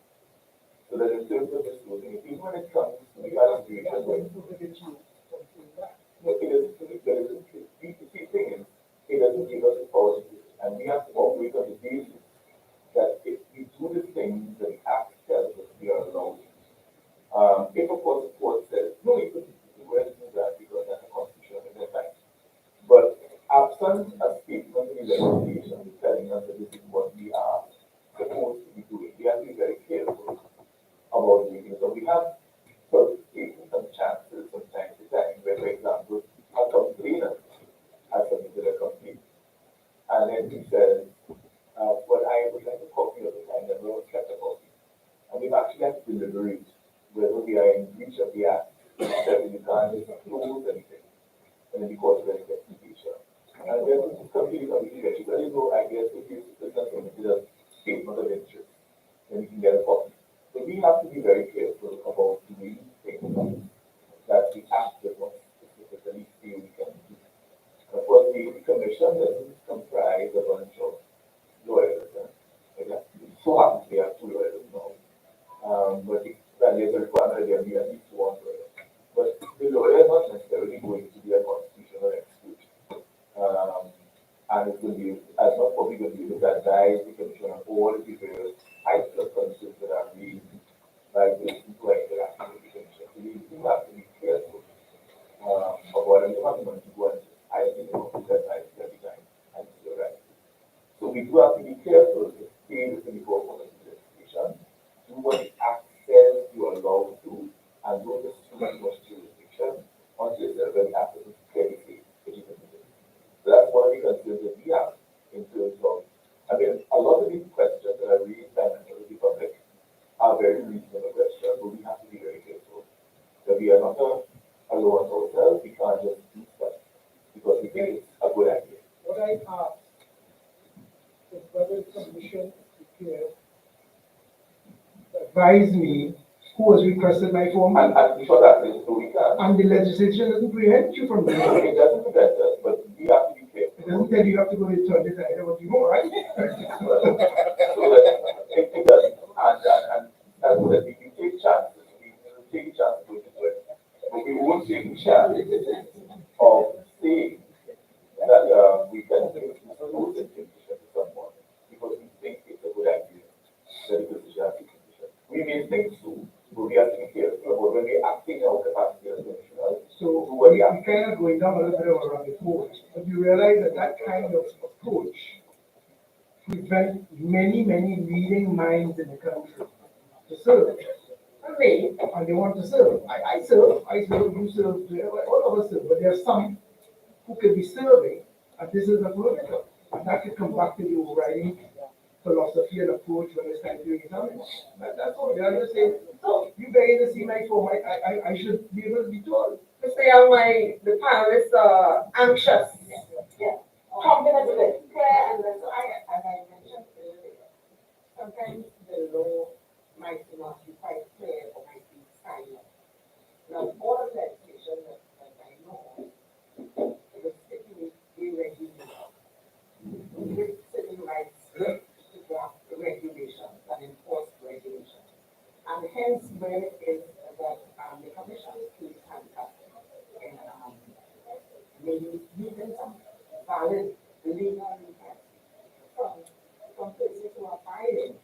I think here is where the regulations can assist them, give them that power to do so. You know, so all, I keep on saying, yes, we need to reform the legislation, yes, the legislation has some deficiencies, we are all aware of most of the legislation tends to be like that, but at the same time, the regulations must be there to support that piece of legislation. And I do think that the way it is that we are having challenges from the public, from the persons filing, from within the commission itself. I think we need to look at it from that perspective. Can we use that regulation to give us sufficient heat or sufficient security in taking certain actions that will not be stipulated within the legislation? We do have the power to make structures, to develop some procedures and so on, and we have to label procedures for the power. But the procedures are, the rules that we are allowed to develop, they are stipulated. We can develop rules in relation to the process for certain things and so on. It doesn't cover every single thing, so we don't have this latitude to simply say, well, this is making sense to us, so let's go. Yeah, I'm just a little bit better than a flyer myself. I would say that this is absolutely right. Because, you know, that he has a right to know who asked the information. Now, but I think the first point raises a major issue with all of these commissions. The Judicial and Legal Service Commission, the Master Heirs in the Master Security Council. Why is that there? It is there because the Judicial and Legal Service Commission has no procedures, none. There is nothing in the Constitution that tells the Judicial and Legal Service Commission what to do between a complaint and making a representation to the President, to the Speaker Tribunal. Absolutely nothing. And that's why you had reason praying, and that's why you have Master S in the matter, and the police will come up, they will figure out something, which is what they do with reason praying. The same thing that Justice Judith was her last report to the Parliament on the Police Service Commission. She said there is nothing in the Constitution that tells the Police Service Commission what to do. And what it tells us to do is nothing. That and nothing is the same thing. I'm sure you've read because that's the problem. And she's right. That the problem is that when you get on these commissions, because this lawyer going to talk about the four corners of the legislation, if the legislation does not tell you to do something, you cannot presume that you can do it. And so we end up with these difficulties down these same rabbit holes that you talk about. But I would say that if you took your case to the court and say, I want to know who asked for my Form B, registration of a restaurant interest, the court will tell you that you have a right to do it. Because in fact, the private sector, the GDPR that we have, right, in respect of saying, if Facebook take your information, you have a right, what do you do with it? Why is the court going to tell you no? But Fred is right. The United Commission, unfortunately, Except in the case of court proceedings. yes. So, The second part, second part, the other the second. first part. Yeah. So very good question. And the two are somewhat related because so for example, in Canada, for instance, I mean, and they kind of this sort of approach where it's a one-off kind of situation. You put it in the proverbial bottom drawer, and it only comes out when there's an issue. But they have this sort of benefit of, first of all, a much more disciplined society. regulators, their gatekeepers speak to each other. So if there's a development, it pops up immediately. There's extensive use of technology also to monitor behavior and to monitor transactions. So the people, the regulators and the keepers, the integrity keepers in that society have that muscle behind them. We rely on word of mouth, right? Because essentially criminal reform is an act of faith. You rely on someone, criminal reform honestly. You may have access to the local banking sector, but as you have indicated, if someone is up to no good enemies in the local banking sector, then you know, that would never be a transaction that is reflected in local financial activity. And that is part of the reason why we suggest why one of the amendments we suggested relates to interception of communication. Because even if you are contemplating, you're doing a transaction to pass something abroad, you have to communicate with someone, right? And so if you have a robust interception communication capability, that is something you will pick up. That was something that was aid in the investigative process. So I mean, the bottom line is the thinking at this stage is that criminal reform and the agony and pressure associated with criminal reform and terrorism reform discourages someone from taking action taking a chance and doing something corrupt. And you know, and that's where we are today. Hopefully we can get beyond that as we use more technology and as the society matures. And that's where we are.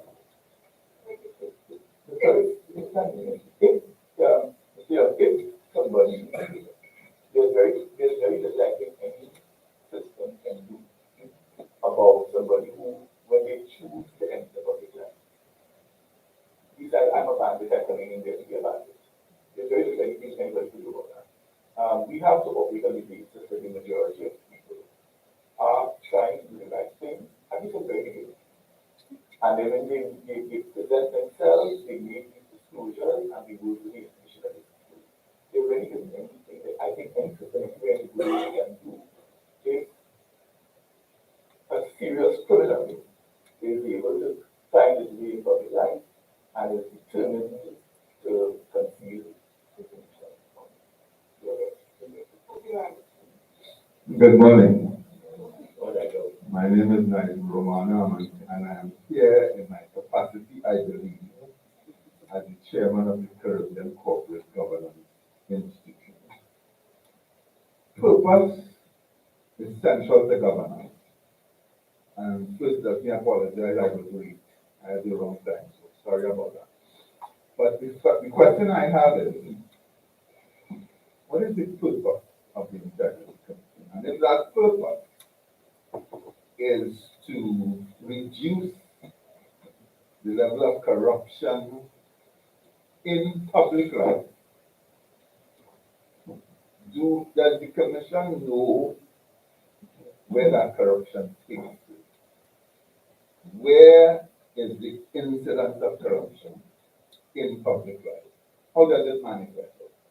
And I suspect it will be through the procurement process, the overpaying for service, the acquisition of services, and not getting what one paid for, that kind of stuff. So that this form, which seems to be the be-all and end-all of the process, needs, I think, to be relooked at. The other thing is, does the commission solely rely on complaints, or is the commission doing the investigation necessary to say this may be a red flag, and this is how we should start doing the investigation? Is the commission talking to the procurement regulator? is the commission talking to other agencies and collating data so that when you put the AI to work, you can look for patterns that suggest there is need for investigation. So for me, you need, you seem to have an approach that says the four corners, as Dr. Farah said. I operate, but I don't operate in the public sector, thankfully. Um, but I operate with the advice of somebody that I have a lot of respect for, Colin Powell. And he said, it is better to beg for forgiveness than to ask for permission. Because you will always find somebody who thinks it's their job to tell you no. Thank you. Thank you, Mr. Moore. But the danger of operating on the basis that they're going to ask for permission, they're not going to ask permission, instead to ask forgiveness, is that you will end up perhaps being quite something that you are not permitted to be. And that's the and I think that as a lawyer, I always worry that, if any judge makes remarks at the beginning of a trial that suggests that he or she has an agenda different from what is set out in the case in front of him. So we do have laws, we have to try to be governed by them. The laws are not perfect, Parliament has its task in terms of revising and that sort of thing. But the fact is, when laws are passed that we have to work with, we really have to work with what is in front of us. Because we are not the ones making the laws. And we can't just get to decide, what the correct thing is. The correct thing is what the law says we're supposed to be doing. Because the danger is that if we become a law ourselves, and that's the problem. So that I understand the frustration people feel about, if you're so some about it, the law and part of the anatomy. But the fact of the matter is that we do have to be careful that we're not one of the ones making the law. We're the ones applying it. So we have to apply what Parliament says the law is. We will just get the signatures. And as a course, we go to the constraints and the routine of it as a commission. But we do recognize and exercise our responsibility to, because we are in the field and we be aware of the impact of the law and the shortcomings. So we do have a responsibility to recommend, as we do, and all the commissions have done, as I said, improvements, amendments that would make our role and our impact much more, much stronger. So we recognize that. Collaboration. Including whatever is required. Madam Minister. Thank you, Chair. I know the focus of the commission is on treating with misbehavior in public office. So your focus is on public officers. The public officer cannot corrupt himself. They may have the tendency, they may have the inclination, but they don't pay themselves in this money and pay themselves right. I remember when I started my career in revenue, those of you who are not too young, remember the love and affection, visa covenant that we used to have that was very popular. And more than one insurance agent approached me and said, I will give you X amount of money to approve this one for me because it used to take a long time. And I had to tell the person, it's part of my job, I'm already being paid for this, so no thank you. But there are lots of officers who don't do that. So when you investigate, my question is, when you investigate the misbehavior of the public officer, do you seek to gather information that will allow action to be taken against the person who is inducing the public officer to misbehave? So that's yes, but the thing is there has been some debate because the jurisdiction of a person is public life and person exercising public functions. But of course, what we present to the DPP, it has to relate to those persons of public life, persons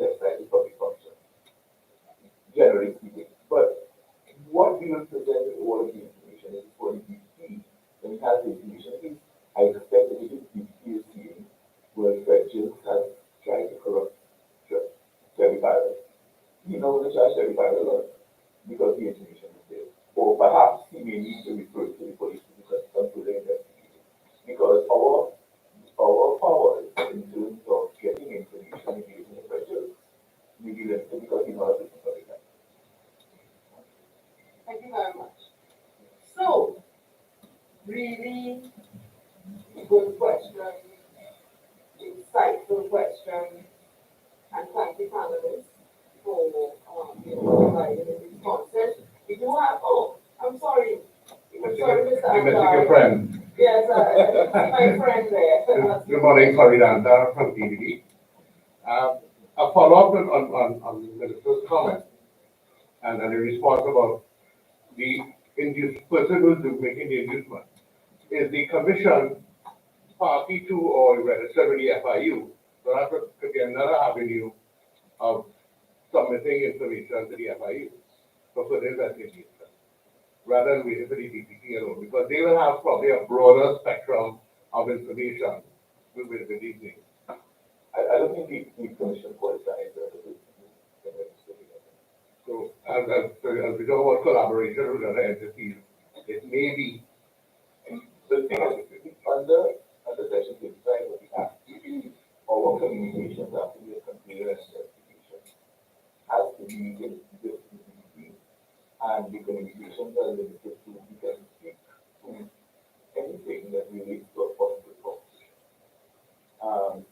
The FIU will not be prosecuting, they will be the. So there's a constraint here, we can't disclose information other than to the cases we've been prosecuting, and that is. I guess the FIU came in after 2000, after your act. Yeah. So it was not an entity then. So now updating is very critical to keep these organizations alive. But yeah, that would be something that Parliament should sit down and make sure they work through, because I don't think we can also presume to understand exactly how the FIU operates. Because it's too great to be a FIU wants to have to do that. But among the suggested amendments that were submitted, included strengthening the whole process of collaboration, sharing information with the state, that was mentioned. So. Thank you very much. Did I miss any other microphones in hand? Let me just seize the opportunity to ask Dr. Farrell, in the constitutional reform, with the whole issue of GPDRS with data, I mean, I need the report there, sorry, I suppose it's after you. But seriously, there was data addressed, because to me, that's the crux of it. You pull that data from all the sources, and you can at least catch the bandits with the local money. No, the only thing that we said in the proposed reform and constitution was the recognition that that a person, we talk about privacy, and we talk about a person, and so persons have rights, but persons, data about yourself as part of your personhood. And so therefore, the data about yourself is something that needs to be protected in the Constitution, and we made a recommendation in that regard. Okay, great questions. Let me thank Minister for asking the question. We appreciate that very much. And I want to say thank you very much to our panelists and everyone who asked the questions. It's been a great hour and 45 minutes. And I want to say thanks, and we look forward to our moving forward, to some progression on our 3 actions. Reform, fixing our resource issue, and of course, moving forward with our technology implementation. Thank you very much.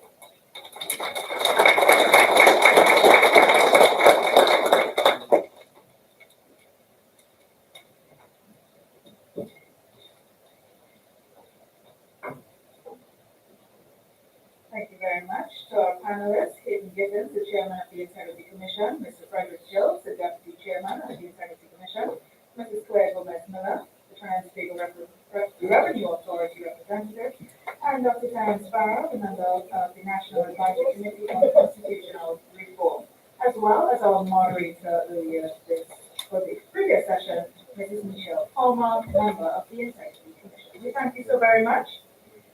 And as usual, ladies and gentlemen, undetected and unchecked corruption can cause serious damage to all facets of life. As we have just heard from the scintillating conversations, we would like to thank everyone for their contribution in our last segment, and also appreciate the Integrity Commission itself for acknowledging that there is a lot of work to be done yet, and they are still doing their best to get the necessary decisions quickly and with transparency. So thank you for holding yourselves accountable for the work that you put in daily and continue to do. Now, in order to mark a significant step in this initiative toward fighting corruption, I'd like to invite Mrs. Laura Lee Pujadas, who was appointed member of the commission on March 25th earlier this year. She also possesses a Bachelor of Arts from the University of Alberta in Sociology with a minor in Political Science. She's a graduate of the Chartered Association of Certified Accountants, as well as a fellow of the Canadian Comprehensive Auditing Foundation International Fellowship Program. And she's also a former Auditor General. She's standing by. And she has clearly extensive experience in public auditing and budgeting. Now, she has also worked with the International Organization of Supreme Audit Institutions and served as a member of the CARICOM Audit Committee. So we'd like to welcome to the stage at this time Mrs. Laura Lee Pujadas, as she gives us a sense of the Compliance Drive Initiative. Let's welcome her on stage.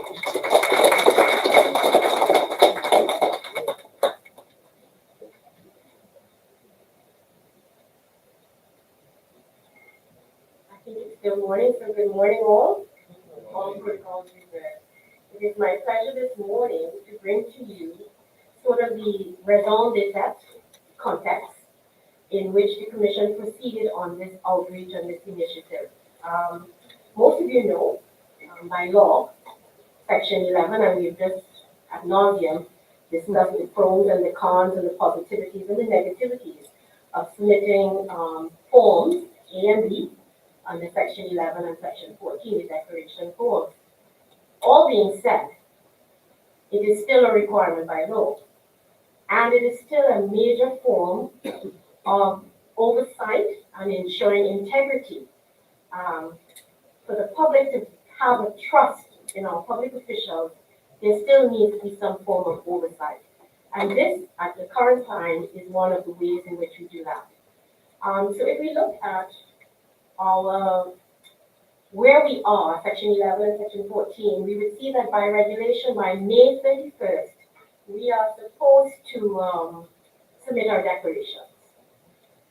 As you can see, at the end of May 2024, this is only 25%. This is, in fact, the norm. In fact, the average tends to be 21, 22 in the previous years when we look at it. This commission at this point in time decided that, listen, we don't want to be submitting pages and pages and benefiting the media houses with financial gain by submitting pages and pages of names that needs to be submitted for publication, which generally occurs in November. So the commission decided to do an outreach, and the commission, our chair, has spoken on that outreach. You know that the chair himself and with the representative of the very strong compliance team, albeit that they are short-staffed, going out and speaking to the various corporations and to the various entities in order to gain feedback and understanding from them as to how the commission can assist them in completing their forms and how better ways we can go forward in achieving certain objectives. So to this end, the commission embarked, and the strategic objective was really to improve on compliance. We wanted to raise the rate of compliance. The overarching impact is really to improve public trust. We want to have them have public trust, not just in the IC, because the IC is just a means to improving transparency and accountability at large by public officials. And so that this negativity that our global index, as Ms. Gomez has referred us to, that can be changed. That people will begin to see Trinidad and others treat Trinidadians, but as honest and upright citizens of Trinidad and Tobago, and honest and upright officials. So the commission sought to increase their compliance rate from 25% to 65%. And we did this by engaging with the leadership team, because at the end of the day, the leadership of these public entities is core to ensuring that the entities in which they are charged with chairing are seen to be reputable, accountable, and trustworthy entities. And so we dealt with the leadership, we dealt with the individual membership, we dealt with changing or getting feedback as to how we could improve. And so all of those things were determined to be the critical success factors which we wanted to achieve. And which I think basically we did achieve. And so, next slide please. This, my dear friends, is basically the result. The chair in his opening remarks did comment that we received by the end of October 74.14% compliance in general. And by the way, this is a roughly approximately a 20-something% increase from previous year's submissions. In fact, I believe in 2023, at the end of before publication, which is in November, I think we only had a 54% compliance. So I just wanted to kind of highlight the figures, even though we're seeing the graph here. I just wanted, to big up in Trinidad and Tobago, big up the members here, and big up the entities that helped us achieve this 74%. So who are they? Well, first of all, it's a significant member of the Board of State Enterprise. In fact, they had the highest compliance rate by the end of October. They were 78%. I won't give you the point. But they were 78%. Permanent secretaries and chief technical officers, we talk about public officials and leading by example. And so we see the permanent secretaries in entities leading by example because they also had an extremely high score. They were 77%. Mr. Tanku, you and your House of Representatives did honor and well to the compliance rate. You all achieved 76%. And I mean, that is very worthy of an applause. Members of the board, the statutory board, you had a compliance of 73%. Municipalities, and this has been a tremendous increase, by the way. Municipalities in the previous years were one of our lowest compliance scores. And so again, I also would like to give applause to the municipalities because they have increased their scores, I think, almost tripled in 100% their scores, and they're now up to 70%. And leading senators, the 65%, and members of the Tobago House of Assembly, 60%. So that is basically what that chart represents. So, I'm short and sweet, by the way. They've left me, just stand up here and be pretty basically. But at the end of September, which was our target period, which was the period, that we were looking at. And we had estimated a 40 to 60%. And amazingly enough, 12 entities achieved 90 to 100% compliance. So the impact of our outreach can be seen by the fact that we were targeting a 40% and we have achieved a 90 to 100%. And by the end of October, which is our cutoff period really before we do a publication in the relevant newspaper, we have actually increased that to 32 entities. And so I would like all of you to big up yourself by giving you guys And so at this time, it's my pleasure to just give recognition to those entities by name. And as we can see them there, the ADB, Air Force Authority of Trinidad and Tobago, All Trin Limited, Cuba Tavern Peak. I really want to big up Cuba Tavern. They did an awesome job under their leadership. Criminal Injuries Compensation Board, Estate Management and Business, Development Bank, Exim Bank, Miara Rio Para Regional Corporation, Yes. MIC, Institute of Technology, National Helicopter Services Limited, National Institute of Higher Education, Research, Science and Technology, a mouthful for meters, a National Investment Fund Holding Company Limited, National Marine and Maintenance Services Company Limited, National Quarries Company Limited, Queen's Hall, Regulated Industries Commission, Rural Development Company of Trinidad and Tobago Limited, Southern Academy for Performing Arts, Taurus Services Limited, Telecommunications Authority of Trinidad and Tobago, the National Academy of Performing Arts, the National Gas Company of Trinidad and Tobago, I'm not sure if we have any representatives here today, National Trust of Trinidad and Tobago, well done, the Office of the Procurement Regulator, leading by example, because you have a major part to play in the accountability framework, and you are definitely leading by example.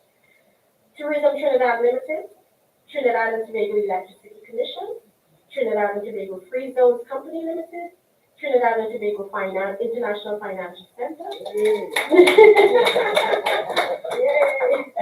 Trinidad Generation Unlimited, Trinidad Petroleum Holdings Limited, Youth Training and Employment, YTAC, and various boards appointed to address the dissolution of the state enterprise under the Ministry of Finance Division. So I want again to give my recognition and congratulations to all 50 people.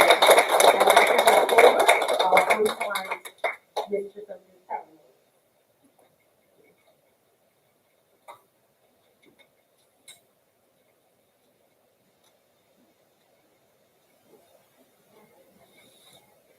Thank you very much, Laura Lee. And everyone giving themselves a round of applause for achieving so much. All right, so it is that time of the morning where I have the pleasure of announcing the award and certificate of compliance to boards who are represented here today. And for that, I'd like to invite our chairman, Mr. Hayden Gittins. Can you please join me at the front as we begin to hand out these awards. So we're going to begin with our first award. And the receiving board is from the Youth Training and Employment Partnership Program.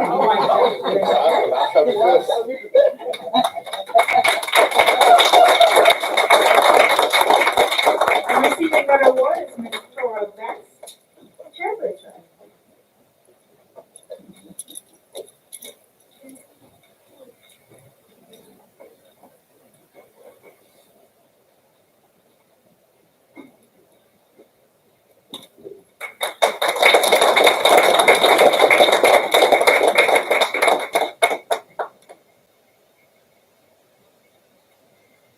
We also like to acknowledge the Trinidad Generation Unlimited Board and Ms. Sandra Jones, the chairperson, will be receiving on behalf of that board.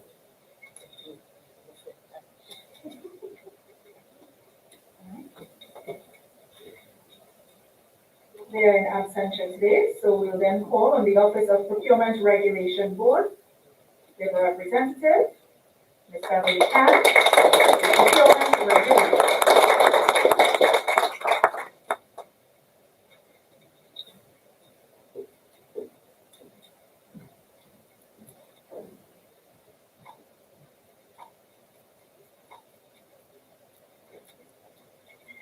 We also like to acknowledge the National Trust of Trinidad and Tobago, representative Ms. Margaret Stella.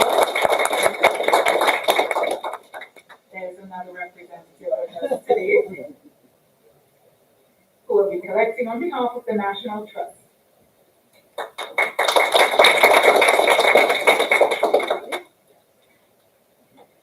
Also, the Trinidad and Tobago International Financial Center, Mr. Richard Young.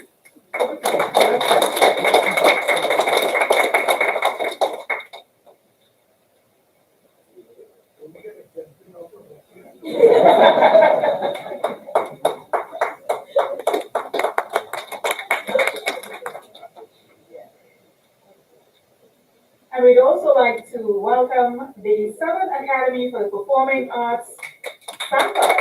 We have a representative.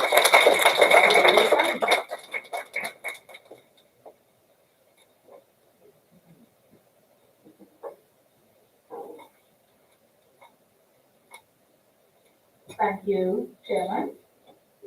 I'd like to welcome now our Deputy Chairman of the Integrity Commission, Mr. Frederick Jones.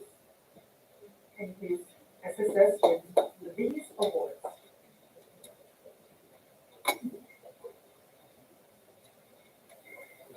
And this award will be going to the Cuba Tabaqui Talparo Regional Corporation Board.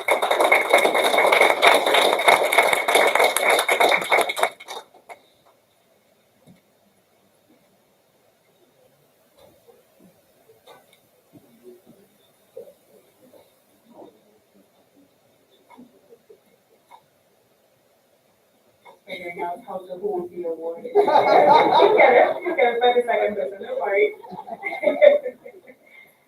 We'd also like to welcome from the Mayaro Rio Flower Regional Corporation Board.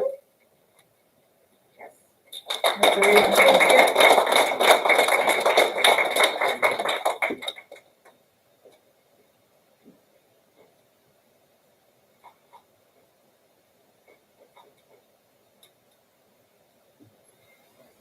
We also have the National Investment Fund Holding Company Limited Board. Do we have a representative from that board? Yes. Mrs. Suzette Taylor Lee, Chief.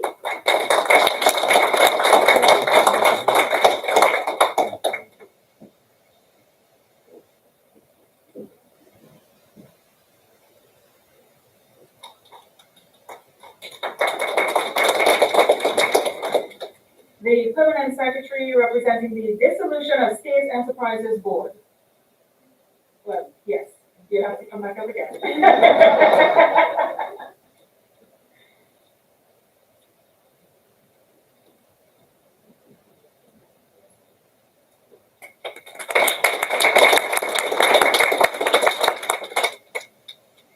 And we'd also like to bring on stage the Airport Authority of Trinidad and Tobago, Mr. Christopher Alcazar.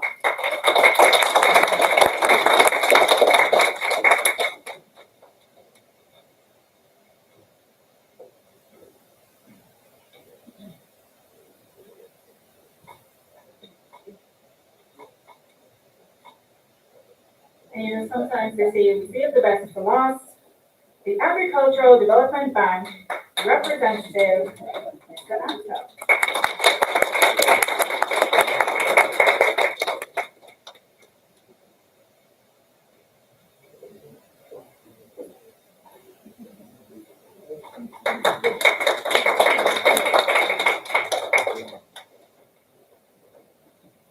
Thank you very much, Deputy Chairman. At this time, we have come to the end. And we are right on time as well. So to give thanks and closing remarks to this session that's being held today, I'd like to welcome the newest member of the Commission. She was appointed to the Integrity Commission just a few months ago in September. But I understand that she is an expert in the area of applicability and understanding of tax in relation to the tax laws of Trinidad and Tobago and also the Republic of Guyana. She's also a seasoned legal and tax professional with over 3 decades of distinguished service in law, but I'll tell you that she doesn't look like she has over 3 decades. Still very young and vibrant. And also in tax advisory and corporate strategy. She obtained a Bachelor of Laws from the University of the West Indies and a legal education certificate from the Hewitt Law School and was admitted to practice law not just in Trinidad and Tobago but also in Guyana. We'd like to welcome Mrs. Wolf O'Neill, Jillian Wolf O'Neill, to the stage at this time to bring us closing remarks to our session today.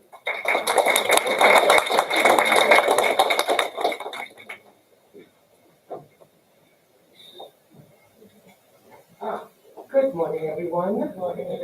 I would like to recognize, yes, good morning, yes, the members of Parliament that are still here, former members of the Integrity Commission, current members of the Integrity Commission, the esteemed panelists that we had, vibrant discussion, and everyone else, especially invited guests.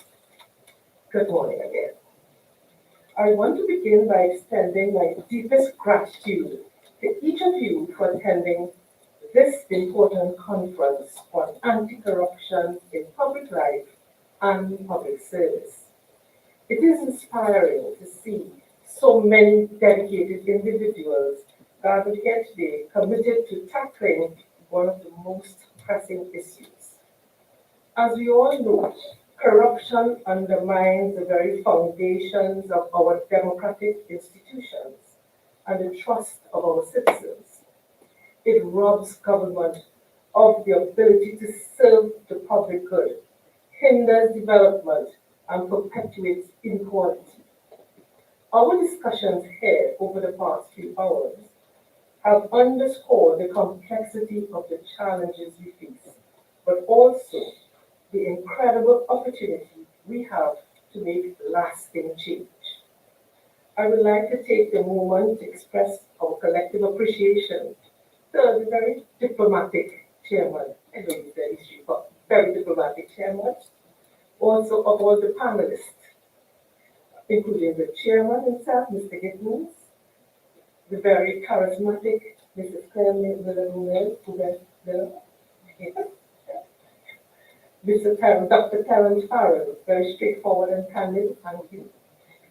Mr. Frederick Dilks, the Deputy Chairman of the Integrity Commission, also my colleague, very measured and thoughtful in the whole presentation, and the very effervescent and dynamic Michelle and Farmer Pfizer, the moderator, and all those who share their expertise this morning. We'd like to thank them. The insights shared through the thought-provoking presentation of my colleague also, Mrs. Laura Lee Pujadas, member of the Integrity Commission, and the rich panel discussions have deepened our understanding of both the challenges we face and the innovative solutions we can implement. Your contributions will be instrumental as we move forward in our shared mission. As we leave this conference, I urge you to reflect on what we have discussed and to take concrete steps in your own working life to address corruption in public life and in public service. Whether you are a policymaker, a technocrat, or a concerned citizen, each of us has a role to play in creating a more transparent, accountable, and just society. Finally, I want to express my deepest thanks once and again to everyone who made this conference possible. The organizers, colleagues, the administrators, registrars, investigators, and other professional staff. Your hard work and dedication are what made this event possible. We all leave here today with a renewed sense of optimism, knowing that the collective energy and expertise in this room will continue to drive the fight against corruption. Together, we can build a future where public service is truly for the public good. Thank you.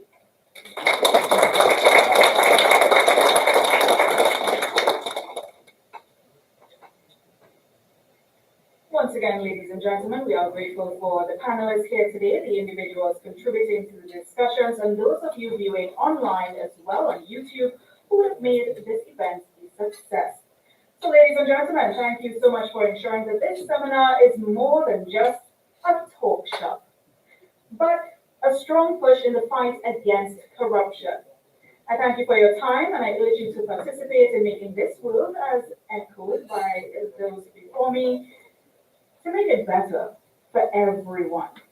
It was a pleasure to be your hostess today. I am Sigol Muhammad. I do want to wish you a great afternoon ahead and a safe journey to your next destination. Before I leave though, I would like to invite the recipients of the awards of recognition to join us at the front with the chairman and the deputy chairman of the Integrity Commission for a photo session. And we would also like to say that we have refreshments at the back of the room for all of you in here. So that said, thank you so much and have a great day.